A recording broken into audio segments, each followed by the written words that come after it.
brothers and sisters, Nikonimaro, thank the Lord Koroko, Jesu Timare, in this conference so far. the conference mat, Kempiascapio Chendo, Jesu Timare, Kempia de General to Shibare, Kempia de Mimia Pelaya Chenet to Shibare, the Kempia de Loksha Chimare, At this time, Yenedi Chima, the Kempia de always his move, Mimi Nokopado Apche, Scapio Chin Apche, we see this Lokshale Shibare, the Jansat Olongo Chija Kama, Kempia de Mimi Nokopado Apche, Lolo Shibare, Yene Chimale, Kempia de Celebema, Loksha Chimare,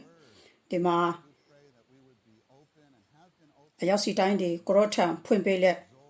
to take in, ဝန်ငါစစ်စင်သောအရာကိုစုပ်ယူဖွင့်ရန်အတွက်ကျွန်တော်ဆွတောင်းပါတယ် and that even right now, ယခုပင်လေ the openness ကျွန်တော်တို့ဒီကိုရော့ထံတစ်ဖန်ဖွင့်ပေးခြင်းအပြင်တခင်ပြားထံမှသဆုံတရားကိုလက်ခံရရှိဖွင့်ရန်အတွက်ဆွတောင်းပါတယ်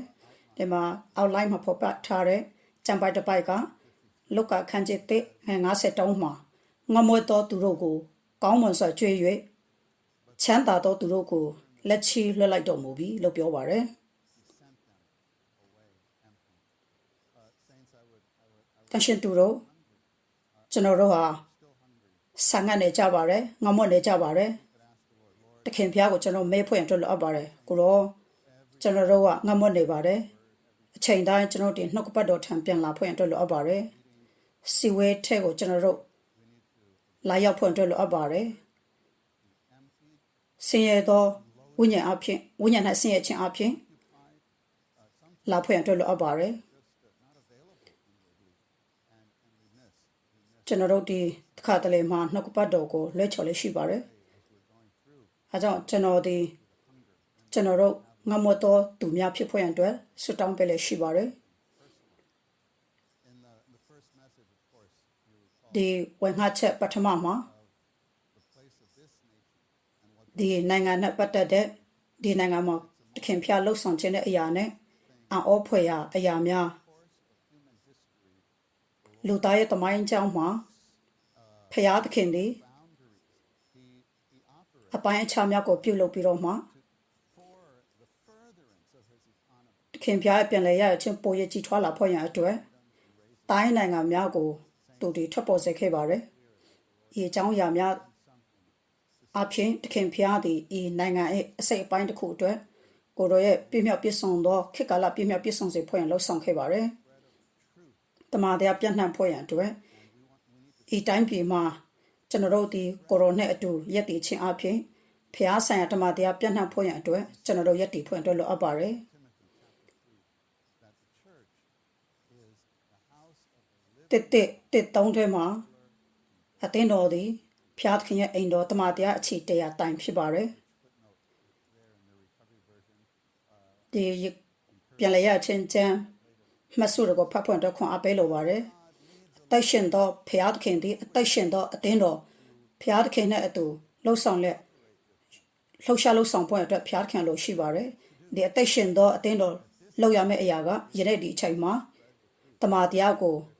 ပြန့်နှံ့စေဖွင့်အတွက်ဖြစ်ပါတယ်ဓမ္မတာလင်မြို့အတီးတီးမြို့ကြီးအတီးတီးတွေမှာတိုင်းနိုင်ငံလူမျိုးအတီးတီးတွေမှာတမန်တော်ရဲ့အခြေတရားများကိုတည်ဆောက်နိုင်မှာဖြစ်ပါတယ်။ရှာဖွေဆန်ငတ်တော်သူများတမန်တော်ဆန်ငတ်တော်သူများအားလုံးကိုဤကဲ့သို့သောအခွင့်အရေးများအပြင်သူတို့ကိုပြန့်နှံ့စေဖွင့်အတွက်လိုအပ်ပါတယ်။တလုံးတော်ဖြစ်ခြင်း၌ကျွန်တော်တို့ဒီဤတမန်တော်နဲ့တလုံးတော်ဖြစ်ခြင်းကိုကျွန်တော်တို့ကတန်ဖိုးထားဖွင့်အတွက်လိုအပ်ပါတယ်။ကျွန်တော်တလုံးတော်တွေဖြစ်တဲ့အခါမှာတခင်ဖျားရဲ့အကောင်းကြီးရှိပါတယ်။တလုံးတော်တွေရှိတဲ့အခါမှာကျွန်တော်တို့တခင်ဖျားကိုတောင်းဆိုတာထက်ပိုပြီးမှလှုပ်ဆောင်နိုင်ပါတယ်။ As a result of these messages, ရလအဖြစ်ဒီဝန်ခချက်ထဲမှာဝန်ခချက်နှစ်ထဲမှာကျွန်တော်ယုံကြည်ပါတယ်ကိုရောဒီကျွန်ုပ်ကိုယူဆောင်လာပေးခဲ့ပါတယ်ရေစကြလ30ခွန်မှာ where you have the valley of the dry bones, 6တွေ့သောအယိုးများနဲ့ပြည့်တဲ့ချိုင်ကိုကျွန်တော်မြင်ရပါတယ် God's people. And the intention, eventually, ဒီရချက်ကနောက်ဆုံးမှာ after that chapter, you see that ဒီအခန်းကိုဖတ်တဲ့အခါမှာ leading great army who wants to စစ်တပ်ဖြစ်ဖို့ရန်အတွက်ဖြစ်ပါတယ် look on the situation. ဒီအချက်နဲ့ဖျားသခင်ရဲ့လူများရဲ့အချက်နဲ့ကိုကြည့်တဲ့အခါမှာကျွန်တော်တို့ဒီ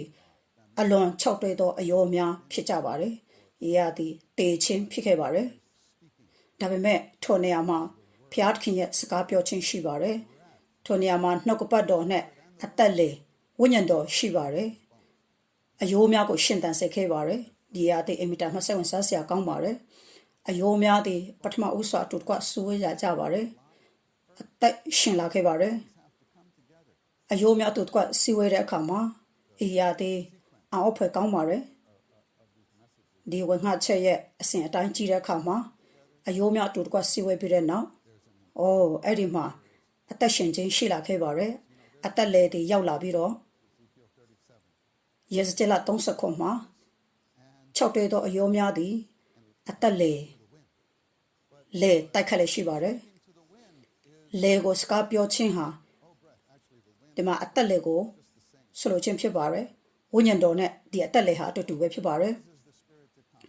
ဝိညာဉ်တော်ရောက်လာခြင်းသည်နှုတ်ကပတ်တော်အဖြစ်ဖြစ်ပါတယ်နှုတ်ကပတ်တော်နဲ့ဝိညာဉ်တော်သည်ဒီနေ့ကျွန်တော်တို့ယခုလိုအပ်နေတဲ့အရာပဲဖြစ်ပါတယ်ဝိညာဉ်၌ကျွန်တော်တို့ဒီတောက်လုံခြင်းအဖြစ်6တွေ့သောအယိုးများကိုအသက်ရှင်စေဖို့အတွက်လိုအပ်ပါတယ်ဒီနေ့ကျွန်တော်တို့အဖြစ်သခင်ဖျားစကားပြောခြင်းကိုတုံ့ပြန်ဖို့အတွက်လိုအပ်ပါတယ်ဒီဝင်ငှချက်3ရက်ကောင်းစဉ်ကရှင်တန်နိုးကြလာခြင်းအင်္ဂလိပ်တရားဓမ္မတိယပရဟအရာကိုလက်တွေ့လှုပ်ဆောင်ရန်ရှင်တန်နိုးကြလာခြင်းဖြစ်ပါတယ်အဓိကအချက်ကနိုးကြရှင်တန်လာခြင်းဖြစ်ပါတယ်ရှင်တန်နိုးကြလာခြင်းအကြောင်းအရာပဲဖြစ်ပါတယ်ချစ်တော်တန်ရှင်သူတို့ကျွန်တော်တို့ဒီတခင်ဖျားလှုပ်ရှားမှုအတွက်ဆွတောင်းဖွင့်အတွက်လိုအပ်ပါတယ်တခင်ဖျားတဲ့တဆုံတရားဤတိုင်းပြည်မှာလှုပ်ချင်ပါတယ်တဆုံတရားအပြင်ပိုင်းဆိုင်လှုပ်ဆောင်ခြင်းမဟုတ်ဘဲနဲ့များစွာသောအရာမှာကျွန်တော်တို့ဒီထိုကဲ့သို့သောအပြင်ပိုင်းဆိုင်လှုပ်ဆောင်ခြင်းကိုတိုးပွားဖွင့်အတွက်မဟုတ်ပါဘူးကျွန်တော်တို့ဒီထိုကဲ့သို့သောခံစားချက်အတွက်ကျွန်တော်ရဲ့စိတ်ဝင်စားမှုအတွက်မဟုတ်ပါဘူးဤကဲ့သို့လှုပ်ဆောင်ခြင်းရဲ့ရလဒ်သည်ဖျားသခင်တက်တဲ့ခံချက်ထွက်လာမှာမဟုတ်ပါဘူးဒီရလဒ်တွေတို့တမိအတွက်ပြင်ဆင်ခြင်းရှိလာမှာမဟုတ်ပါဘူးအားကြောင့်ကျွန်တော်တို့ဒီအသက်လိုအပ်ပါတယ်အသက်လေလိုအပ်ပါတယ်ကျွန်တော်တို့ကိုရှင်တန်စေဖို့ရန်အတွက်6တွဲနေသောအယိုးများရှင်တန်စေဖို့ရန်အတွက်ကြီးမားသောစစ်တွေရမြဖြစ်လာဖို့ရန်အတွက်လိုအပ်ပါတယ်ဒီအရာဒီဘယ်လိုအဖြစ်ဖြစ်လာမှာလဲဒီအရာဒီအယိုးနဲ့အသားရဲ့အကြားမှာဆက်ချင်းအဖြစ်ဖြစ်ပါတယ်ကျွန်တော်တို့မှာယေဇကျေလအခန်းကြီး1ထက်မှာအခြားသောပုံကိုကျွန်တော်တို့မြင်ရပါတယ်အသက်ရှင်သောတတဝလေးပါးနဲ့အဲ့ဒီမှာကြီးမားသောဘိန်းအကြောင်းရှိပါတယ်အဲ့ဒီဘိန်းထဲမှာဖျားသခင်ရဲ့အလိုတော်တိုင်းမြေကြီးပေါ်မှာလှုပ်ရှားလဲရှိပါတယ်ကျွန်တော်အသင်းတော်လို့လည်းပြောလို့ရပါတယ်ထိုဘိန်းကကြီးမားသောဘိန်းသည်အခြားသောဘိန်းသည်အဲ့ဒီအထက်မှာရှိပါတယ်ထိုဘိန်းရဲ့အထဲမှာဘိန်းတစ်ခုရှိနေပါတယ်ထိုရတဲ့အင်မတန်မှတန်ဖိုးရှိပါတယ်ထိုဘိန်းသည်ကြီးစွာသောဘိန်းကိုတွားစေပါတယ်မြေကြီးပေါ်မှာဖျားသခင်သည်သူလှုပ်ချင်တဲ့အရာကိုသူပွားစေဖို့ရန်အတွက်ကိုရောရဲ့အလိုတော်ယူဆောင်လာဖို့ရန်အတွက်ဖြစ်ပါတယ်ဒီဘိန်းကိုခရစ်တော်လို့ကျွန်တော်တို့ပြောကြပါလိမ့်မယ်ကျွန်တော်ပြောမှာကဒီဘိန်းဟာအတွင်းပိုင်းရဲ့ဘိန်းဟာခရစ်တော်နဲ့ခရစ်တော်နဲ့ကျွန်တော်ပဲဖြစ်ပါတယ်ခရစ်တော်နဲ့ကျွန်ုပ်ဒီဖျားသခင်ရဲ့စီမံကိန်းအတွက်ယနေ့ဖျားသခင်ရဲ့လိုအပ်တဲ့အတိုင်းဖျားသခင်လှုပ်ရှားတဲ့အတိုင်းလူစားတိခံခြင်းနဲ့လမ်းနဲ့လှုပ်ရှားဖို့အတွက်လိုအပ်ပါတယ်ဖျားသခင်လှုပ်ရှားတဲ့အတိုင်းကျွန်တော်လှုပ်ရှားဖို့အတွက်လိုအပ်ပါတယ်အဲကြောင့်ကျွန်တော်တို့ outline ကိုတွားရအောင်ဒီမှာကြည့်တဲ့အခါမှာသူချင်းဆိုင်ရာနှုတ်ကြခြင်းအကြောင်းပြောပါတယ်တဲ့မှာ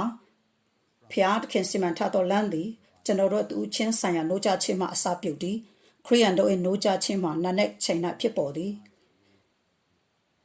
နာနဲ့တိုင်းမှာဖျားသခင်တွေကျွန်တော်၌နှုတ်ကြဖွင့်အတွက်လိုအပ်ပါတယ်ကျွန်တော်ရောက်စီတိုင်းနာနဲ့ခင်နှုတ်ကြရရှိပါတယ်ကျွန်တော်တို့တခင်ဖျားနဲ့အတူနှုတ်ကပတ်တော်အဖြစ်နှုတ်ကပတ်တော်၌ကျွန်တော်အချိန်ယူကြပါတယ်ဒါပေမဲ့ကျွန်တော်တို့စဉ်းစားဖို့လိုအပ်တာကဖျားသခင်ရဲ့တည်လွန်လန်းဆန်တော်ထိတွေ့ခြင်းရှိပါသလားကျွန်တော်တို့ရောက်စီတိုင်းတွေ့ကြုံခံစားကြပါတယ်လက်တွေ့လှုပ်ဆောင်တဲ့အရာဖြစ်ပါတယ်ဒါဒီလက်တွေ့ယူဆောင်ခြင်းတစ်ခုမျှတာမပြုရပါဘူးကျွန်တော်ပြောမယ်နှုတ်ကပတ်တော်ရဲ့မိတိအစိတ်ပိုင်းများနဲ့မဆို ကျွန်တော်တို့ဒီကိုရောကိုထိတွေ့ဖွင့်အတွက်လိုအပ်ပါတယ်ကျွန်တော်တို့ရဲ့အတွေ့အခေါ်များဝင်ရောက်လာဖို့ရန်အတွက်ခွင့်မပြုတ်တင်ပါဘူးကျွန်တော်ငယ်ရွယ်တဲ့အခါမှာအသင်းတော်မှာစန့်ကျင်ခြင်းများများစွာသောသူတွေကအသင်းတော်ကိုပုတ်ခတ်ကြပါတယ်ကျွန်တော်တို့ကဘာသာရေးအတွက်ဘာသာရေးအတွက်လှုပ်ဆောင်ကြမှာလဲခရစ်တော်ကိုမယူဆောင်ဘူးခရစ်တော်ကိုဘေးဖယ်ထားခြင်းဟာဒီနေ့ကျွန်တော်တို့ဒီအခြေအနေဖြစ်ပါတယ်မိုက်မဲတဲ့အရာဖြစ်ပါတယ်ကျွန်တော်တို့ဒီတခင်ဖျားတဲ့အချိန်ယူဖွင့်တော့လိုအပ်ပါတယ်ကျွန်တော်တို့ဒီတခင်ဖျားတန်ကိုရောဒီအချိန်မှာကျွန်တော်ကိုထိတွေ့တော်မူပါကိုရောကိုကျွန်တော်ထိတွေ့လိုပါတယ်လို့ပြောဖို့လိုအပ်ပါတယ်ဒီမှာတွေးတွင်တဲ့အမျိုးသမီးအကြောင်းကိုကျွန်တော်မြင်ရပါတယ်သူခရစ်တော်ကိုတို့ယုံပဲသူဒီကျမ်းမာလာလိမ့်မယ်ဆိုတော့ကိုသူယုံကြည်ပါတယ်ကိုတော့ကျွန်တော်ကိုရောကိုတစ်ချိန်ပဲထိတွေ့လို့ပါတယ်ကျွန်တော်တို့ဒီ2မိနစ်အတွင်းမှာကျွန်တော်တို့ဒီထိတွေ့ဖို့ရန်အတွက်ထိတွေ့နိုင်ပါတယ်အော်ကိုရောကိုကျွန်တော်စောင့်မျှော်နေပါတယ်ကျွန်တော်တို့ဒီတခင်ဖျားရဲ့နှုတ်ကပတ်တော်နဲ့ကျွန်တော်အချိန်ယူဖွင့်တွေ့လို့အပ်ပါတယ်ကျွန်တော်တို့ရဲ့ခန်းစားချက်အတိုင်းမတွားနိုင်ပါနဲ့ခန်းစားချက်ဒီမမှန်ကန်ပါဘူးကိုရောရဲ့ဂတိတော်အတိုင်းကိုရောဒီကျွန်တော်အမြဲတမ်းရှိပါတယ်အောက်လိုင်းကိုကျွန်တော်ဆက်ဖတ်ရအောင်ကျွန်တော်တို့ဒီမြုံသောအရာများကိုဖယ်ရှားနိုင်ပါတယ်အေးကျွန်တော်တို့ဒီနှုတ်ကြသောသူများဖြစ်ရမယ်ဤဒီမှာတခင်ဖျားတဘဝတရားအခြေတည်သောနာနဲ့ခင်နှုတ်ကြရရှိရမယ်မြေတန်းစကား3:22မှာယေဟောဝါ၏မြတ်တာကရုဏာတော်ကြောင့်ငါတို့ဒီဆုံးရှုံးခြင်းတို့မရောက်ဘဲနေကြ၏အကြောင်းမူကားကိုတော်၏တနာဆုံးမဲ့ခြင်းများတင်မကုံဆော့တဲ့ကြောင့်တည်းလို့ပြောပါရယ်ဤတိုင်းပြည်မှာကိုတော်သည်အလုံးလုံးလေးရှိပါရယ်လှုပ်ရှားလေးရှိပါရယ်ဒီအရာကနာနဲ့ခင်းတိုင်းမှာလို့ကြချင်းအပေါ်မှာမူတည်ပါရယ်ခရိယန်အသက်တာသည်နေဤလှုပ်ရှားမှုအတိုင်းကျွန်တော်လိုက်ဖွင့်အတွက်လိုအပ်ပါရယ်နေသည်ပြေဝသည့်အတိုင်းပြေဝသောအပူရှိသည့်တိုင်ကျွန်တော်တို့ဒီရှိပွင့်တော့လိုအပ်ပါတယ်တခင်ဖျားနာမတော်ခေါ်ခြင်းအပြင်ကိုရောကိုစကားပြောခြင်းအပြင်ဆွတောင်းခြင်းအပြင်ကိုရောထံစကားပြောဖွင့်တော့လိုအပ်ပါတယ်ကျွန်တော်တို့ဒီယေဇကျေလ3ထဲမှာမိသားစကား3ထဲမှာဖော်ပြထားပါတယ်55နဲ့56မှာဖော်ပြထားပါတယ်ကျွန်တော်တို့ရဲ့အော်ဟစ်ခြင်းကိုရောကိုခေါ်ခြင်းဒီရှုတွင်းခြင်းဖြစ်ပါတယ်နာနဲ့မှာအစောကြီးကျွန်တော်တို့ကိုရော့ကိုရှူတွင်းဖွင့်အတွက်လိုအပ်ပါတယ်ကျွန်တော်တို့လက်တွေ့ယူဆောင်တဲ့အရာပေါ်မှာမဟုတ်ပါဘူးကျွန်တော်တို့ရဲ့လက်တွေ့အပေါ်လှုပ်ဆောင်တဲ့အပေါ်မှာမဟုတ်ပါဘူးကျွန်တော်တို့ရှူတွင်းဖို့လိုအပ်ပါတယ်နောက်ဆုံးမှာကိုရော့ဒီကျွန်တော်တို့မှလှုပ်ဆောင်လာလိမ့်မယ်ကျွန်တော်တို့ဒီရှူတွင်းဖွင့်ရအတွက်လိုအပ်ပါတယ်ကျွန်တော်တို့မှာအပိုင်းရှုတွင်းခြင်းအပိုင်း2ပိုင်းရှိပါတယ်ရှုတွင်းခြင်းနဲ့ရှုထုတ်ခြင်းရှိပါတယ်တခါတလေမှာကျွန်တော်တို့ကနာမတော်ခေါ်ခြင်းဟာလက်ခံခြင်းတစုံတရာလက်ခံခြင်းလိုပဲခံယူတတ်ပါတယ်တခင်ဖျားနဲ့မိုက်ထားရဖွဲ့ခြင်းသည်လက်ခံရရှိရုံတာမကပါဘူးကျွန်တော်တို့ဒီမှုတ်ထုတ်ခြင်းယုံနေခြင်းလည်းဖြစ်ပါတယ်ကျွန်တော်တို့ရဲ့အတွင်းမှာရှိပါတယ်အတွင်ပြောင်းကြောက်ကိုကျွန်တော်တို့မြင်ရပါတယ်နောက်ဆုံးမှာတစ်သားသည်ကြောက်ဖြစ်လာခဲ့ပါတယ်မြစ်ရဲ့ထဲမှာရှိတဲ့တစ်သားဟာကြောက်ဖြစ်လာပါတယ်ဒီမှာမြစ်ရဲ့စီးဆင်းခြင်းဟာအသက်ရဲ့စီးဆင်းခြင်းဖြစ်ပါတယ်သူ့ရဲ့ဓာတ်တဘောတဘောတည်ဆုံးရှုံးရပါတယ်ပြီးတဲ့အခါမှာအသက်တစ်သည်ဖြစ်ချင်းခံရပါတယ်မဆာချင်းခံရပါတယ်ထို့နေ့သူစားပဲကျွန်တော်အသက်၌အသက်တွေးကြောစီးဆင်းခြင်းရှိပါတယ်ကျွန်တော်တို့ကိုရိုနာမိုက်ထိုင်ဖွဲ့ချင်းရှိဖွင့်တော့လိုအပ်ပါတယ်ပြီးတဲ့အချိန်မှာကျွန်တော်တို့ဒီအောက်ဆီဂျင်ရှူတွင်းတဲ့အခါမှာမဆာချင်းကိုရရှိပါတယ်ထို့ထက်မကဘူးကျွန်တော်တို့ရဲ့ဖြစ်ချင်းတွေလည်းဆုပ်ယုပ်ခြင်းရှိလာပါတယ်အဲကြောင့်ကျွန်တော်တို့ဒီကိုရိုကိုနည်းနည်းဆိုရှူတွင်းဖွင့်တော့လိုအပ်ပါတယ်ဒီမှာကျွန်တော်တို့ရဲ့ဖြစ်ချင်းအားလုံးအပြည့်အားလုံးကိုကျွန်တော်တို့မှုတ်ထုတ်ဖွင့်တော့လိုအပ်ပါတယ်ဒီမှာတချင်းထဲမှာကျွန်တော်တို့ဒီနှုတ်ကပတ်တော်ကိုဆွတောင်းဖတ်ခြင်းအပြင် ကျွန်တော်တို့ဝိညာဉ်၌နှုတ်ကပတ်တော်၌ရောနှောက်ပေါင်းစည်းလည်းရှိပါတယ် clear up our conscience to get rid of ခရိယန်တို့ရဲ့တတ်တာသည်နေရွယ်လျော်သည့်အတိုင်းလိုက်တင်တော်သူဖြစ်ရမယ်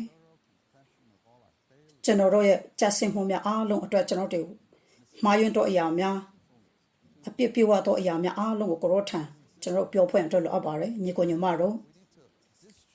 ကျွန်တော်တို့ဖြစ်ခြင်းအားလုံးကိုယုံနေစေဖွင့်အတွက်လိုအပ်ပါတယ်ကျွန်တော်တို့ရှုထုတ်ဖွင့်အတွက်လိုအပ်ပါတယ်ကျွန်တော်တို့ကျွန်တော်ဝန်တဲ့ခြင်းများအားလုံးကိုကျွန်တော်တို့မှုတ်ထုတ်ဖွင့်အတွက်လိုအပ်ပါတယ်ကိုရော့ကိုရှုတွင်းကိုရော့ကိုပြုတ်ဝသည့်တိုင်အောင်ကျွန်တော်တို့ရှုတွင်းဖွင့်အတွက်လိုအပ်ပါတယ် AB Simpson ကရေးသားထားတဲ့တခြင်းဖြစ်ပြီးတော့မှသူဒီတခြင်းစာပိုင်အားလုံးမှာသူဒီရှုတွင်းခြင်းနဲ့ရှုထုတ်ခြင်းကိုသူနားလေစွာနဲ့သူရေးသားခဲ့ပါတယ်ကျွန်တော်တို့ရဲ့ဝန်နေခြင်းများစိတ်ဓာတ်ကြခြင်းများအားလုံးကိုကျွန်တော်ရှုထုတ်ဖွင့်အတွက်လိုအပ်ပါတယ်ကျွန်တော်တို့မပြောချင်းရှင်းများအားလုံးကိုလည်းရှုထုတ်ဖွင့်အတွက်လိုအပ်ပါတယ်ကိုရော်ဒီပဝန်းကျင်အဖြစ်ကျွန်တော်တို့ကိုစီမံခန့်ခွဲပေးလို့ရှိပါတယ်ကျွန်တော်တို့ရှုထုတ်ဖွင့်အတွက်လိုအပ်ပါတယ်ဒါမှသာလျှင်နှိုးကြခြင်းသည်ကျွန်တော်တို့၌ဝင်ရောက်လာမှာဖြစ်ပါတယ်ကိုရော်ဒီကျွန်တော်တို့ကိုနှိုးကြလာစေမှာဖြစ်ပါတယ်တိလွန်လန်းဆန်းစေမှာဖြစ်ပါတယ်ကိုရောထံလုံးလုံးဝန်ခံခြင်းအပြင်ကျွန်တော်တို့ကြာဆင်ခြင်းကျွန်တော်တို့အပြစ်ပြေဝခြင်းများအားလုံးဒီရှုထုတ်ခြင်းရှိလာဖို့အတွက်လိုအပ်ပါတယ်ကျွန်တော်တို့ဒီထို့တော့လှုပ်ဆောင်ခြင်းရှိမှသာလေတိလွန်လန်းဆန်းခြင်းရှိလာမှာဖြစ်ပါတယ်ဒီအရာဒီကျွန်တော်တို့ရဲ့အတ္တ၌ထိရောက်စေပါတယ်ကျွန်တော်တို့ဒီယစ်ပရိုဟိတ်ကဲ့သို့ဖျားထံလူကိုယူဆောင်မှလူထံဖျားကိုယူဆောင်ဖွင့်အတွက်ဖြစ်ပါတယ်ကျွန်တော်တို့ဒီအခြားသူများကိုတွားတဲ့အခါမှာကျွန်တော်တို့ဒီတမန်တရားအဖြစ်ကျွန်တော်တို့ဒီတမန်တရားအဖြစ်ပြောဖွင့်ရအတွက်တိလွန်လန်းဆန်းခြင်းနဲ့ပြောဖွင့်ရအတွက်လိုအပ်ပါတယ်ယုံအခန့်နဲ့မှာနိုးကြရှင်တန်မှုရှိရန်ဆိုတဲ့မှာရှင်တန်ခြင်းရှိရန်နဲ့တက်ကြွလှုပ်ရှားခြင်းရှိရန်ဆိုလို့ဒီနိုးကြသောအုပ်စုများတဲ့အသင်းတော်အတွက်တိုးပွားခြင်းရှိရန်ရှင်တန်နေလေတက်ကြွလှုပ်ရှားနေသည့်နိုးကြသောပုဂ္ဂိုလ်များအဖြစ်ပေါင်းစည်းဖွဲ့စည်းထားပါသည်ဝိညာဉ်စစ်မှန်ခြင်းသည်ဝိညာဉ်ရဲ့ဆိုင်ရာကြွားခြင်းများစစ်မှန်ခြင်းသည်နိုးကြရှင်တန်ခြင်းရှိပါရယ်ကျွန်တော်တို့ရဲ့ဒီယနေ့ခက်ရအမှုတော်တမန်တရားတွေကြွားလည်းရှိပါရယ်ဒီရများအားလုံးဒီကျွန်တော်တို့ကိုနာနဲ့တိုင်းမှာနှုတ်ကြရှင်တန်ရှင်ကိုဖြစ်ပေါ်စေပါတယ်။ယနေ့ကိုရောနဲ့ကျွန်တော်တို့နှုတ်ကြရှင်တန်မှုရှိဖွင့်အတွက်လိုအပ်ပါတယ်။ဖြစ်ခြင်းအရာများအားလုံးဒီစစ်စင်ခြင်းအတွက်ကျွန်တော်တို့ကိုကွဲကချင်းဖြစ်လာလိမ့်မယ်။ကျွန်တော်တို့ဒီကိုရောအတွက်ပြောင်းရွှေ့ခြင်းဝန်တာကိုလည်းရှိဖွင့်အတွက်လိုအပ်ပါတယ်။ဒီအရာများအားလုံးကျွန်တော်တို့တားဆီးနေတဲ့အရာများအားလုံးအပေါ်မှာကျွန်တော်တို့ဒီကြည့်ရှုခြင်းမရှိဘဲနဲ့ကိုရောပေါ်မှာကျွန်တော်တို့မြို့ကြည့်ဖွင့်တော့လိုအပ်ပါတယ်။ညီကိုညီမတို့ကျွန်တော်တို့မှာယုံကြည်ခြင်းအဖြစ်ခရစ်တော်ဒီကျွန်တော်တို့ယုံကြည်ခြင်းနဲ့ရှိပါတယ်။ဝိညာဉ်ရဲ့ဆိုင်ရာကြွားခြင်းများစစ်မှန်ခြင်းမှာနှိုးကြားရှင်တန်နေခြင်းပဲဖြစ်ပါတယ်။ကျွန်တော်တို့ဖြစ်ခြင်းအားလုံးကိုဆက်ရုပ်စေပြီးမှကိုရောဒီစစ်မှန်ခြင်းအထက်တို့ကျွန်တော်တို့ကိုဆောင်တောင်းမှာဖြစ်ပါတယ်။တမန်တရားရဲ့စစ်မှန်ခြင်းအထက်တို့အမှုတော်အထက်တို့ကျွန်တော်တို့ကိုဦးဆောင်တောင်းမှာပါ။ဒီရတဲ့ဒီနေ့ခေတ်ကာလရဲ့စစ်မှန်ခြင်းအထက်ကိုကိုရိုတီဥဆောင်နေခြင်းဖြစ်ပါတယ်ဖွင့်ပေးနေခြင်းဖြစ်ပါတယ်ဝိညာဉ်ရေးဆိုင်ရာကြွယ်ဝခြင်းများမှာရှင်းတတ်နေခြင်းဖြစ်ပါတယ်အမေရိကန်ပြည်ထောင်စုရှိခရိယာများများစွာတော့ဒီလောကစံကြတို့လေသူတို့အထက်မှာစစ်မှန်ခြင်းတည်ဟူသောဖျားကိုရိုတိုင်ကိုဝိညာဉ်ဆန်ဆံငတ်ခြင်းရှိကကြံကျွန်းတို့များရှိနေတဲ့ဒီလောကတဲ့53မှာကျွန်တော်ဖော်ပြတဲ့အတိုင်းပဲဒီမှာဝိညာဉ်ရေးဆိုင်ရာကြွားခြင်းဟာနိုးကြရှင်တန်နေခြင်းပဲဖြစ်ပါတယ်။မြတ်စွာဘုရားလူတို့ဟာဝိညာဉ်ရေးဆိုင်ရာငတ်မွတ်နေကြပါတယ်။ချစ်တော်ညီကိုညီမတို့ကျွန်တော်တို့မှာဧကတုတ်တော်ဝန်တာကိုယူဆောင်ဖွင့်တော့လိုအပ်ပါတယ်။ကျမ်းစာအတွက်ဆုတောင်းဖွင့်တော့လိုအပ်ပါတယ်။တချို့ကတော့တွားကြတယ်ကျွန်တော်တို့ဒီနိုးကြဖွင့်တော့လိုအပ်ပါတယ်။ကျွန်တော်တို့ရှာဖွေဆန်ငတ်တော်သူများကိုရယူဖွင့်တော့လိုအပ်တယ်ကိုရောဒီကျွန်တော်တို့ကိုထုတ်ခဲ့တော့ရှာဖွေဆန်ငတ်တော်သူများကိုပေးပါလိမ့်မယ်ပေါ်ရွက်စီဝဲချင်းများတကူရှိလာဖွင့်အတွက်နဲ့တန်ရှင်းသူများရရှိဖွင့်အတွက်ဥစားပေးပါတယ်ဒါပေမဲ့စီဝဲချင်းကနိုးကြရှင်းမရှိလာဘူး နိုးကြချင်းဟာညီကိုညီမတို့ငယ်ရွယ်သောမိခင်သည် really revive going to the market တကယ်ပဲသူ့ရဲ့ခလဲအဖြစ်ဈေးကိုတွားပြီးမှသူဒီနိုးကြလေးရှိနေပါတယ် just a little word if someone အနေငယ်သောနှုတ်ပတ်တော်သည် in our school ကျွန်တော်တို့ရဲ့အလုံး if we have the real ကျွန်တော်တို့ရဲ့ကျောင်းတွေမှာနိုးကြရှင်းရှိလာဖွင့်အတွက်လိုအပ်ပါတယ် when people come to our meeting အခြားသူတွေကကျွန်တော်တို့စီဝဲထဲမှာလာတဲ့အခါမှာ think oh you have different practices အော်နေတော့မှခြားနာသောလက်တွေလှုပ်ဆောင်မှုတွေရှိတယ်ဒီစီဝဲချင်းကိုဘယ်လိုထင်ပါသလဲအော်ကွာနေတဲ့အော်အခြားဟာတွေနဲ့ကွာတယ်ကျွန်တော်တို့ကတယောက်နဲ့တယောက်နဲ့တယောက်ဝင်ငှကြတယ်ဆိုတာယုံနဲ့မလုံလောက်ပါဘူး and maybe by the truth တမန်တရားသည် even higher but without the reality မတူညီပဲနဲ့မြင်မာတဲ့အရာရှိချင်မှရှိပါလိမ့်မယ်ယနေ့ကျွန်တော်တို့တခင်ပြပြန်လဲရချင်းရောက်ရှိရချင်းသည်တမန်တရားအဖြစ်ကျွန်တော်တို့ဖန်ဆီးခြင်းခံဖွင့်ရအတွက်ဆက်ပြီးမှမြို့တိုင်းထဲမှာတွားပြီးမှနိုးကြသောသူများအဖြစ်တွားဖွင့်ရအတွက်ဖြစ်ပါတယ်ဒီအရာအတွက်ကျွန်တော်တို့ဒီလက်တွေ့ကြသောမိထိုင်ဖွဲ့ချင်းရှိဖွင့်အတွက်လိုအပ်ပါတယ်3 A မှာကျွန်တော်တို့ထံဖျားသခင်အတနာဆုံးမဲ့ချင်းကိုကျွန်တော်စဉ်းစား၍ကျွန်တော်တို့အကဲတင်ပေးခြင်း၌သခင်ဖျားမေတ္တာတော်ကိုဆင်ခြင်အောင်မြတ်တဲ့အခါကျွန်တော်တို့ဒီနောင်တရသောဆွတောင်းခြင်းများအပြင်သခင်ဖျားအကောင်းဆုံးသောချစ်ခြင်းမေတ္တာဖြင့်နှုတ်ဆော်ခံရလိမ့်မည်။ဤရာကကျွန်တော်တို့အားနှုတ်ကြားစေလိမ့်မည်ဖြစ်သည်။တန်ရှင်တူတော်ပေါလုကယောမအခန်းကြီး7ထဲမှာဖျားသခင်ရဲ့စာနာတနာခြင်းများကိုထောက်ထား၍တတ်တွနှုတ်ဆော်ခဲ့ပါတယ်။ကိုတခင်ဖျားထံမိမိကိုစက္ကအနှံဖွင့်ရအတွက်တိုက်တွန်းလို့ဆိုထားပါတယ်။မိမိကိုတခင်ဖျားအတွက်စက္ကအနှံဖွင့်အတွက်တိုက်တွန်းလို့ဆိုထားပါတယ်။ဖျားတခင်ရဲ့တနာဆန္ဒခြင်းအဖြစ်ပါတယ်။ဒီအရာဒီကိုရောထံကျွန်တော်တို့တုံ့ပြန်ခြင်းဖြစ်ဖွင့်ရအတွက်လိုအပ်ပါတယ်။ဒီနေရာမှာကိုရောရဲ့မေတ္တာတော်ကိုအောက်မဲ့ဆင်ခြင်ခြင်းအကြောင်းကိုလည်းပြောပါတယ်။တခင်ဖျားရဲ့စပွဲဒီအင်မတန်မှကြွယ်ဝပါတယ်။တခါတော့ကျွန်တော်တခင်ဖျားပွဲတော်မှာကျွန်တော်ငိုကြွေးခဲ့ပါတယ်တခင်ဖျားရဲ့မေတ္တာတော်ကိုကျွန်တော်ထိတွေ့တဲ့အတွက်ကြောင့်ပဲဖြစ်ပါတယ်ကလသင်း2:20မှာသူပြောပါတယ်ငါသည်ခရစ်တော်နှင့်အတူလောကကတိုင်မှာအတေခံပြီးငါသည်ကိုယ်တိုင်မရှင်ခရစ်တော်သည်ငါ၌ရှင်တော်မူ၏အတွေ့အသား၌ခုငါရှင်တော်တဲ့တင်ငါကိုချစ်ငါအဖို့ကိုပေးအပ်တော်မူသောဖျားသခင်သားတော်ကိုယုံကြည်ခြင်း၌တည်တယ်လို့ပြောပါတယ်တမန်တရားသည်ဖွင့်ပြပဲလည်းရှိပါတယ်ကျွန်တော်တို့ဒီကိုရောအတွက်လောအပ်ပါတယ်ဖျားသခင်ရဲ့မေတ္တာတော်အပြင်တိုက်တွန်းလို့ဆိုခြင်းရှိဖွင့်အတွက်လောအပ်ပါတယ်အကြောင်းဒီယူပါယုံကိုအသိတော်များ၌ရှိဖွင့်အတွက်လောအပ်ပါတယ်ဗျာဒိတ်တဲ့ငါမှာငါတို့ကိုချစ်တော်မူသောအသွေးတော်အဖြစ်ငါတို့အပြစ်များကိုလွှတ်တော်မူပြီလို့ပြောပါတယ်ကျွန်တော်တို့အပြစ်များကိုကိုရောဒီသူ့ရဲ့အသွေးတော်အဖြစ်လွှတ်စေခဲ့ပါတယ်ကျွန်တော်တို့ဒီကိုရောကိုယေရှုတင်ဖွင့်အတွက်လိုအပ်ပါတယ်ကျွန်တော်တို့အပြစ်ထက်ကနေကျွန်တော်တို့ကိုလွတ်စေခဲ့ပါတယ်လုကာ9မှာအမျိုးသမီးကခြေတော်အနီးမှာလာပြီးမှငိုကြွေးခဲ့ပါတယ်ပိုရွက်ချစ်လေပိုရွက်ကျွန်တော်တို့ဒီခွင့်လွှတ်ခြင်းခံရလေဖြစ်ပါတယ်ကျွန်တော်တို့ရှုံးနေခြင်းကကျွန်တော်တို့ကိုကြဆင်းစေပါတယ်ကျွန်တော်တို့ဒီကိုရောရဲ့ခွင့်လွှတ်ခြင်းကိုချစ်ခြင်းမေတ္တာကိုထိတွေ့တဲ့အခါမှာကျွန်တော်တို့ဒီကိုရောထံအလိုအလျောက်နဲ့စက္ကအနှံလာကြမှာဖြစ်ပါတယ်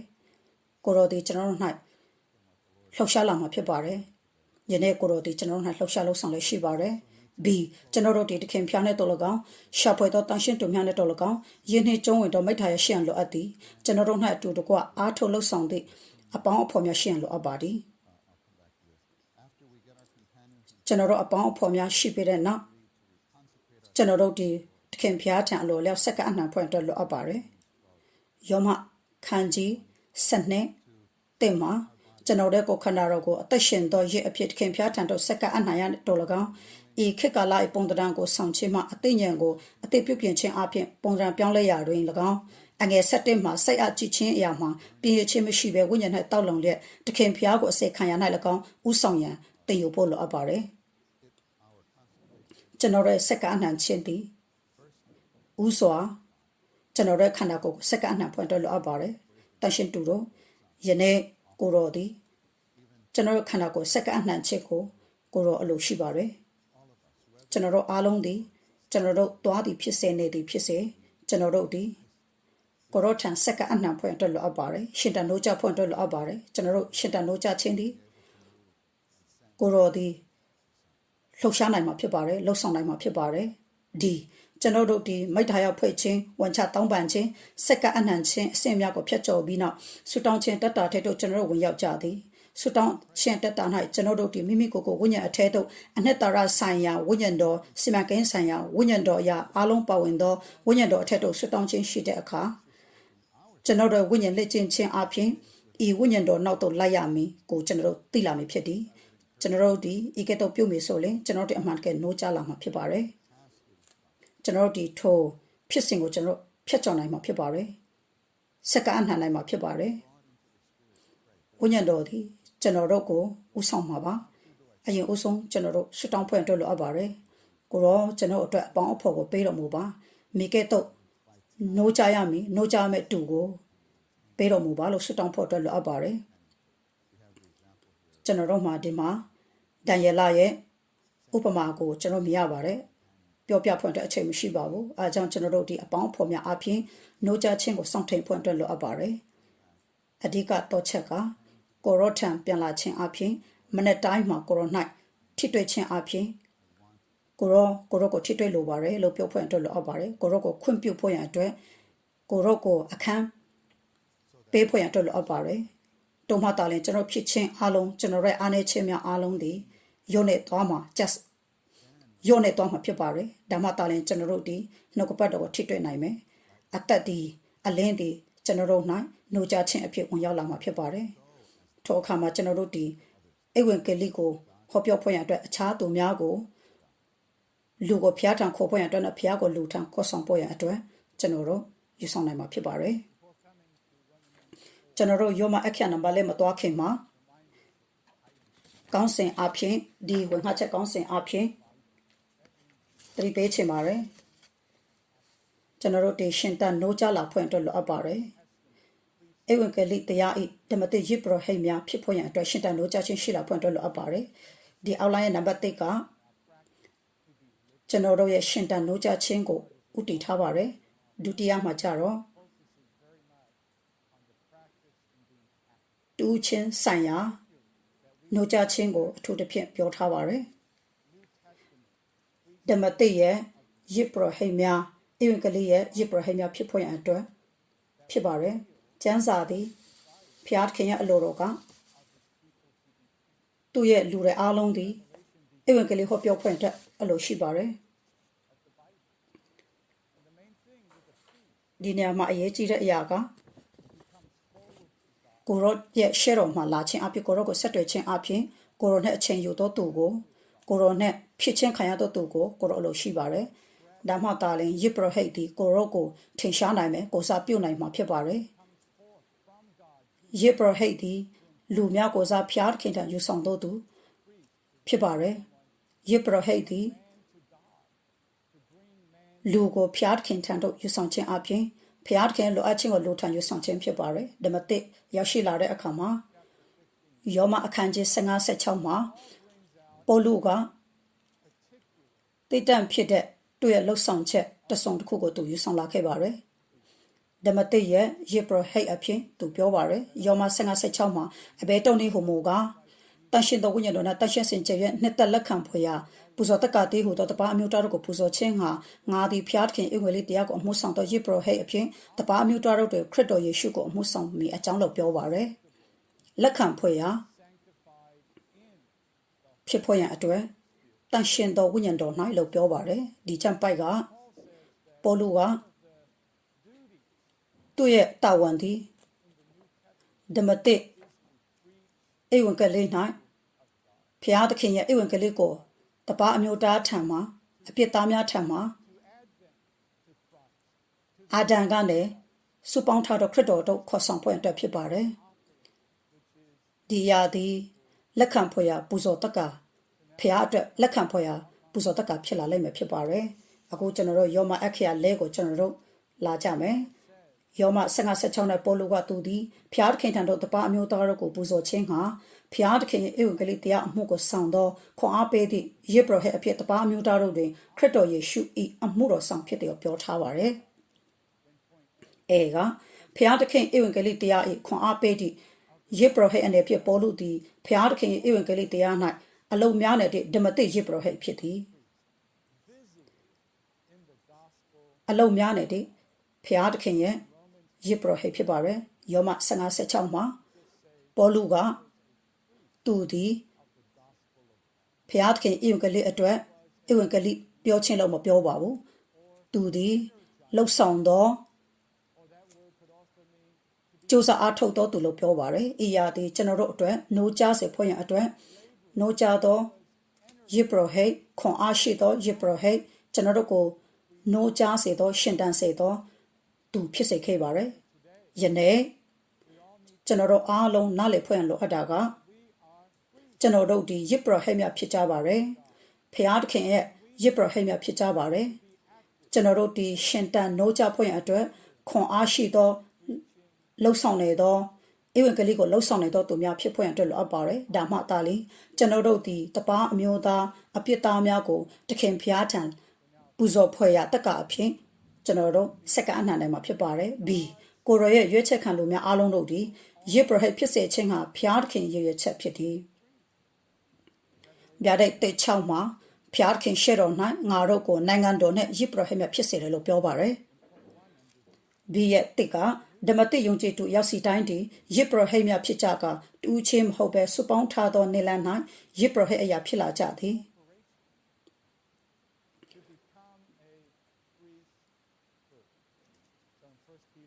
တိပေနဲ့ငါထက်မှာဖျားသခင်ကကျွန်တော်တို့ကိုတန်ရှင်းသောယေဘရဟဲဖြစ်စေခဲ့ပါရယ်ကျွန်တော်တို့သည်ယေဘရဟဲများဖြစ်ကြပါရယ်ယေဘရဟဲဆိုင်ရာကိုတိတ်ဆောင်ဖို့ရန်အတွက်ယေဘရဟဲဆိုင်ရာအမှုကိုဆောင်ဖို့ရန်အတွက်ဖြစ်ပါရယ်တူးချင်းဆိုင်ရာမဟုတ်ဘဲနဲ့စုပေါင်းထားသောဓမ္မတိရဲ့စုပေါင်းထားသောယေဘရဟဲများဖြစ်ဖို့ရန်အတွက်ဖြစ်ပါရယ်အားကြောင့်ဒီနေ့ကျွန်တော်တို့ဒီရှင်တန်နိုးကြသောအုပ်စုများအတွက်ကျွန်တော်တို့မိတ်ထားဖွဲ့ခြင်းဖြစ်ပါရယ်ကျွန်တော်တို့ဒီဥစွာတခင်ဖျားထံရောက်ရှိလာဖို့အတွက်လိုအပ်ပါရယ်ကျွန်တော်တို့ဒီရှင်တန်သောနိုးကြသောသူဖြစ်ဖို့အတွက်လိုအပ်ပါရယ်ပြီးမှကျွန်တော်တို့ဒီကိုရောကိုရှာဖွေဖို့ရန်အတွက်ကိုရောနဲ့ပေါင်းစည်းဖို့ရန်အတွက်အခြားသောသူများနိုးကြသောအပေါင်းဖော်များရှိဖို့ရန်အတွက်လည်းလိုအပ်ပါရယ်ဒါမှတာလည်းကျွန်တော်တို့ဓမ္မတိရဲ့ယေဘရဟဲများအဖြစ်ရှင်တန်နိုးကြသောဧဝံဂေလိဝင်ငှသောသူများဖြစ်လာကြမှာဖြစ်ပါရယ်ညီကိုညီမတို့ကျွန်တော်တို့ဒီလက်တွေ့လှုပ်ဆောင်သောအရာကိုထိတွေ့ဖွင့်ရန်အတွက်လိုအပ်ပါရယ်ဓမ္မတိရဲ့ဧဝံဂေလိဟောပြောသောယေဘရဟဲများဖြစ်ဖွင့်ရန်အတွက်တူးချင်းဆိုင်ရာမဟုတ်ဘဲကိုရောကိုရှာဖွေခြင်း၌ကျွန်တော်တို့ဒီစုပေါင်းခြင်း၌အခြားသူများပေါင်းစည်းလာစေဖွင့်ရန်အတွက်လှုပ်ဆောင်ဖွင့်အတွက်လိုအပ်ပါတယ်ဒါမှတာလည်းကိုရောဒီကျွန်တော်တို့ကိုရှင်တန်နိုးကြလာစေမှာဖြစ်ပါတယ်ဧဝံဂေလိ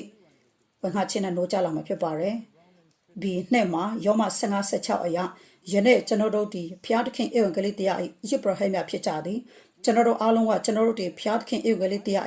ယေဘရဟဲဖြစ်တယ်လို့ကျွန်တော်တို့ဒီကြေညာဖွင့်ရအတွက်လိုအပ်ပါတယ်ဟုတ်ပါပြီတန်ရှင်သူတို့ဒီမှာတခုကျွန်တော်တို့ဝန်ခံဖွင့်ရအတွက်ကကျွန်တော်တို့ကြေညာဖွင့်အတွက်လိုအပ်တာကကျွန်တော်တို့ဒီဧဝံဂေလိကိုဟောပြောဖွင့်ရအတွက်ကျွန်တော်တို့ဒီကြေညာတော်သူကျွန်တော်ဒီဧဝံဂေလိဟောပြောသောယေဘရဟဲဖြစ်တယ်လို့ကျွန်တော်ကြေညာဖွင့်အတွက်လိုအပ်ပါတယ်ကျွန်တော်တို့ဒီတွားရဧဝံဂေလိဝင်ငှဖွင့်အတွက်လိုအပ်ပါတယ်အခုစီကိုရောက်ရှိလာပါပြီဓမ္မသစ်၌ကျွန်တော်ကြည့်တဲ့အခါမှာကျွန်တော်ဒီယောမအခန်းကြီး15:16ကိုဖတ်ဖွင့်အတွက်လိုအပ်ပါတယ်ဟုတ်ပါပြီပေါလုကကျွန်တော်တို့ပြောလိုက်မယ်ကျွန်တော်ကပေါလုမဟုတ်ဘူးပေါလုကဲ့သို့ကျွန်တော်မလုပ်နိုင်ဘူးလို့ကျွန်တော်တို့ပြောကောင်းပြောကြပါလိမ့်မယ်စီမှာပြောတာက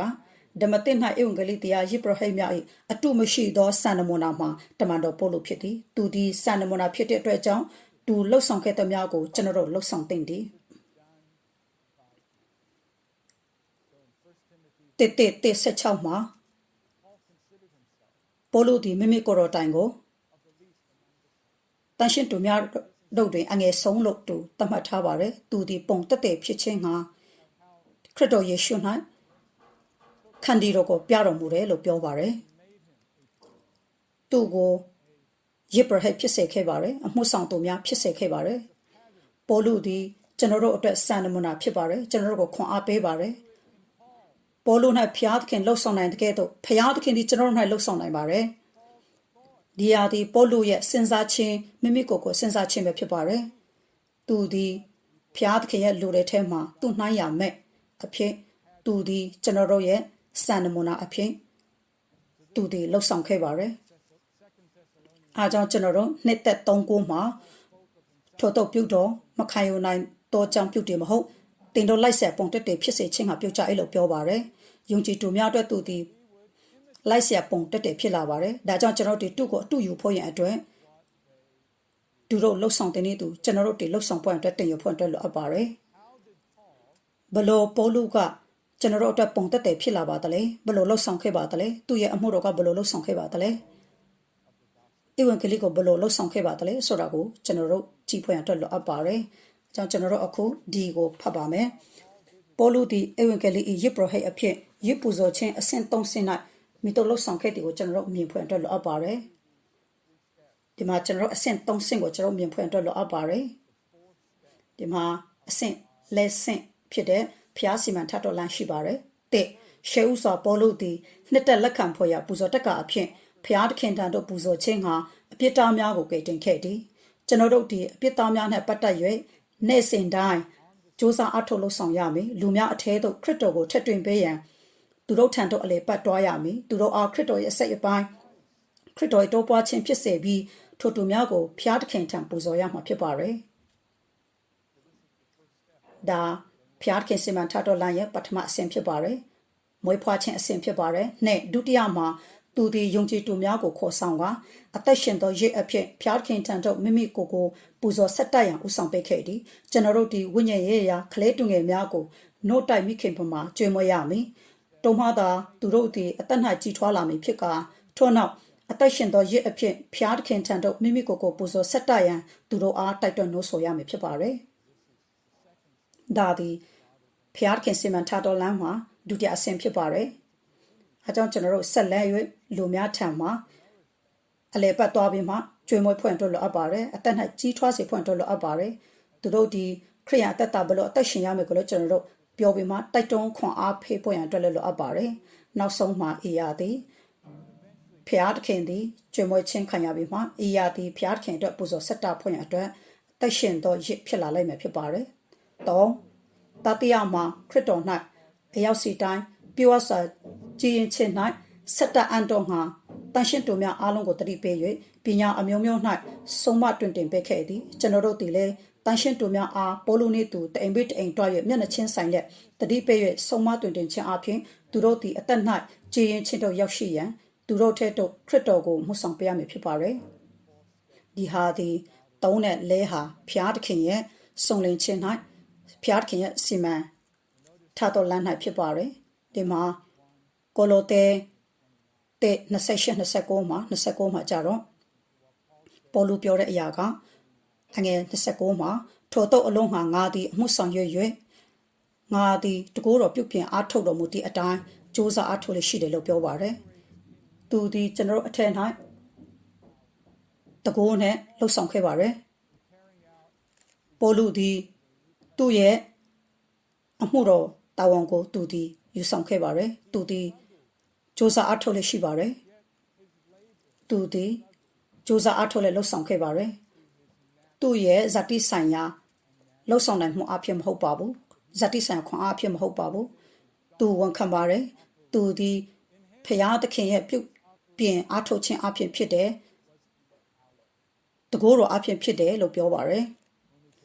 အကြောင်းတန်ရှင်းသူတို့ကျွန်တော်တို့ဒီဤတာဝန်ကိုဧဝံဂေလိဟောပြောခြင်းတာဝန်ကိုကျွန်တော်တို့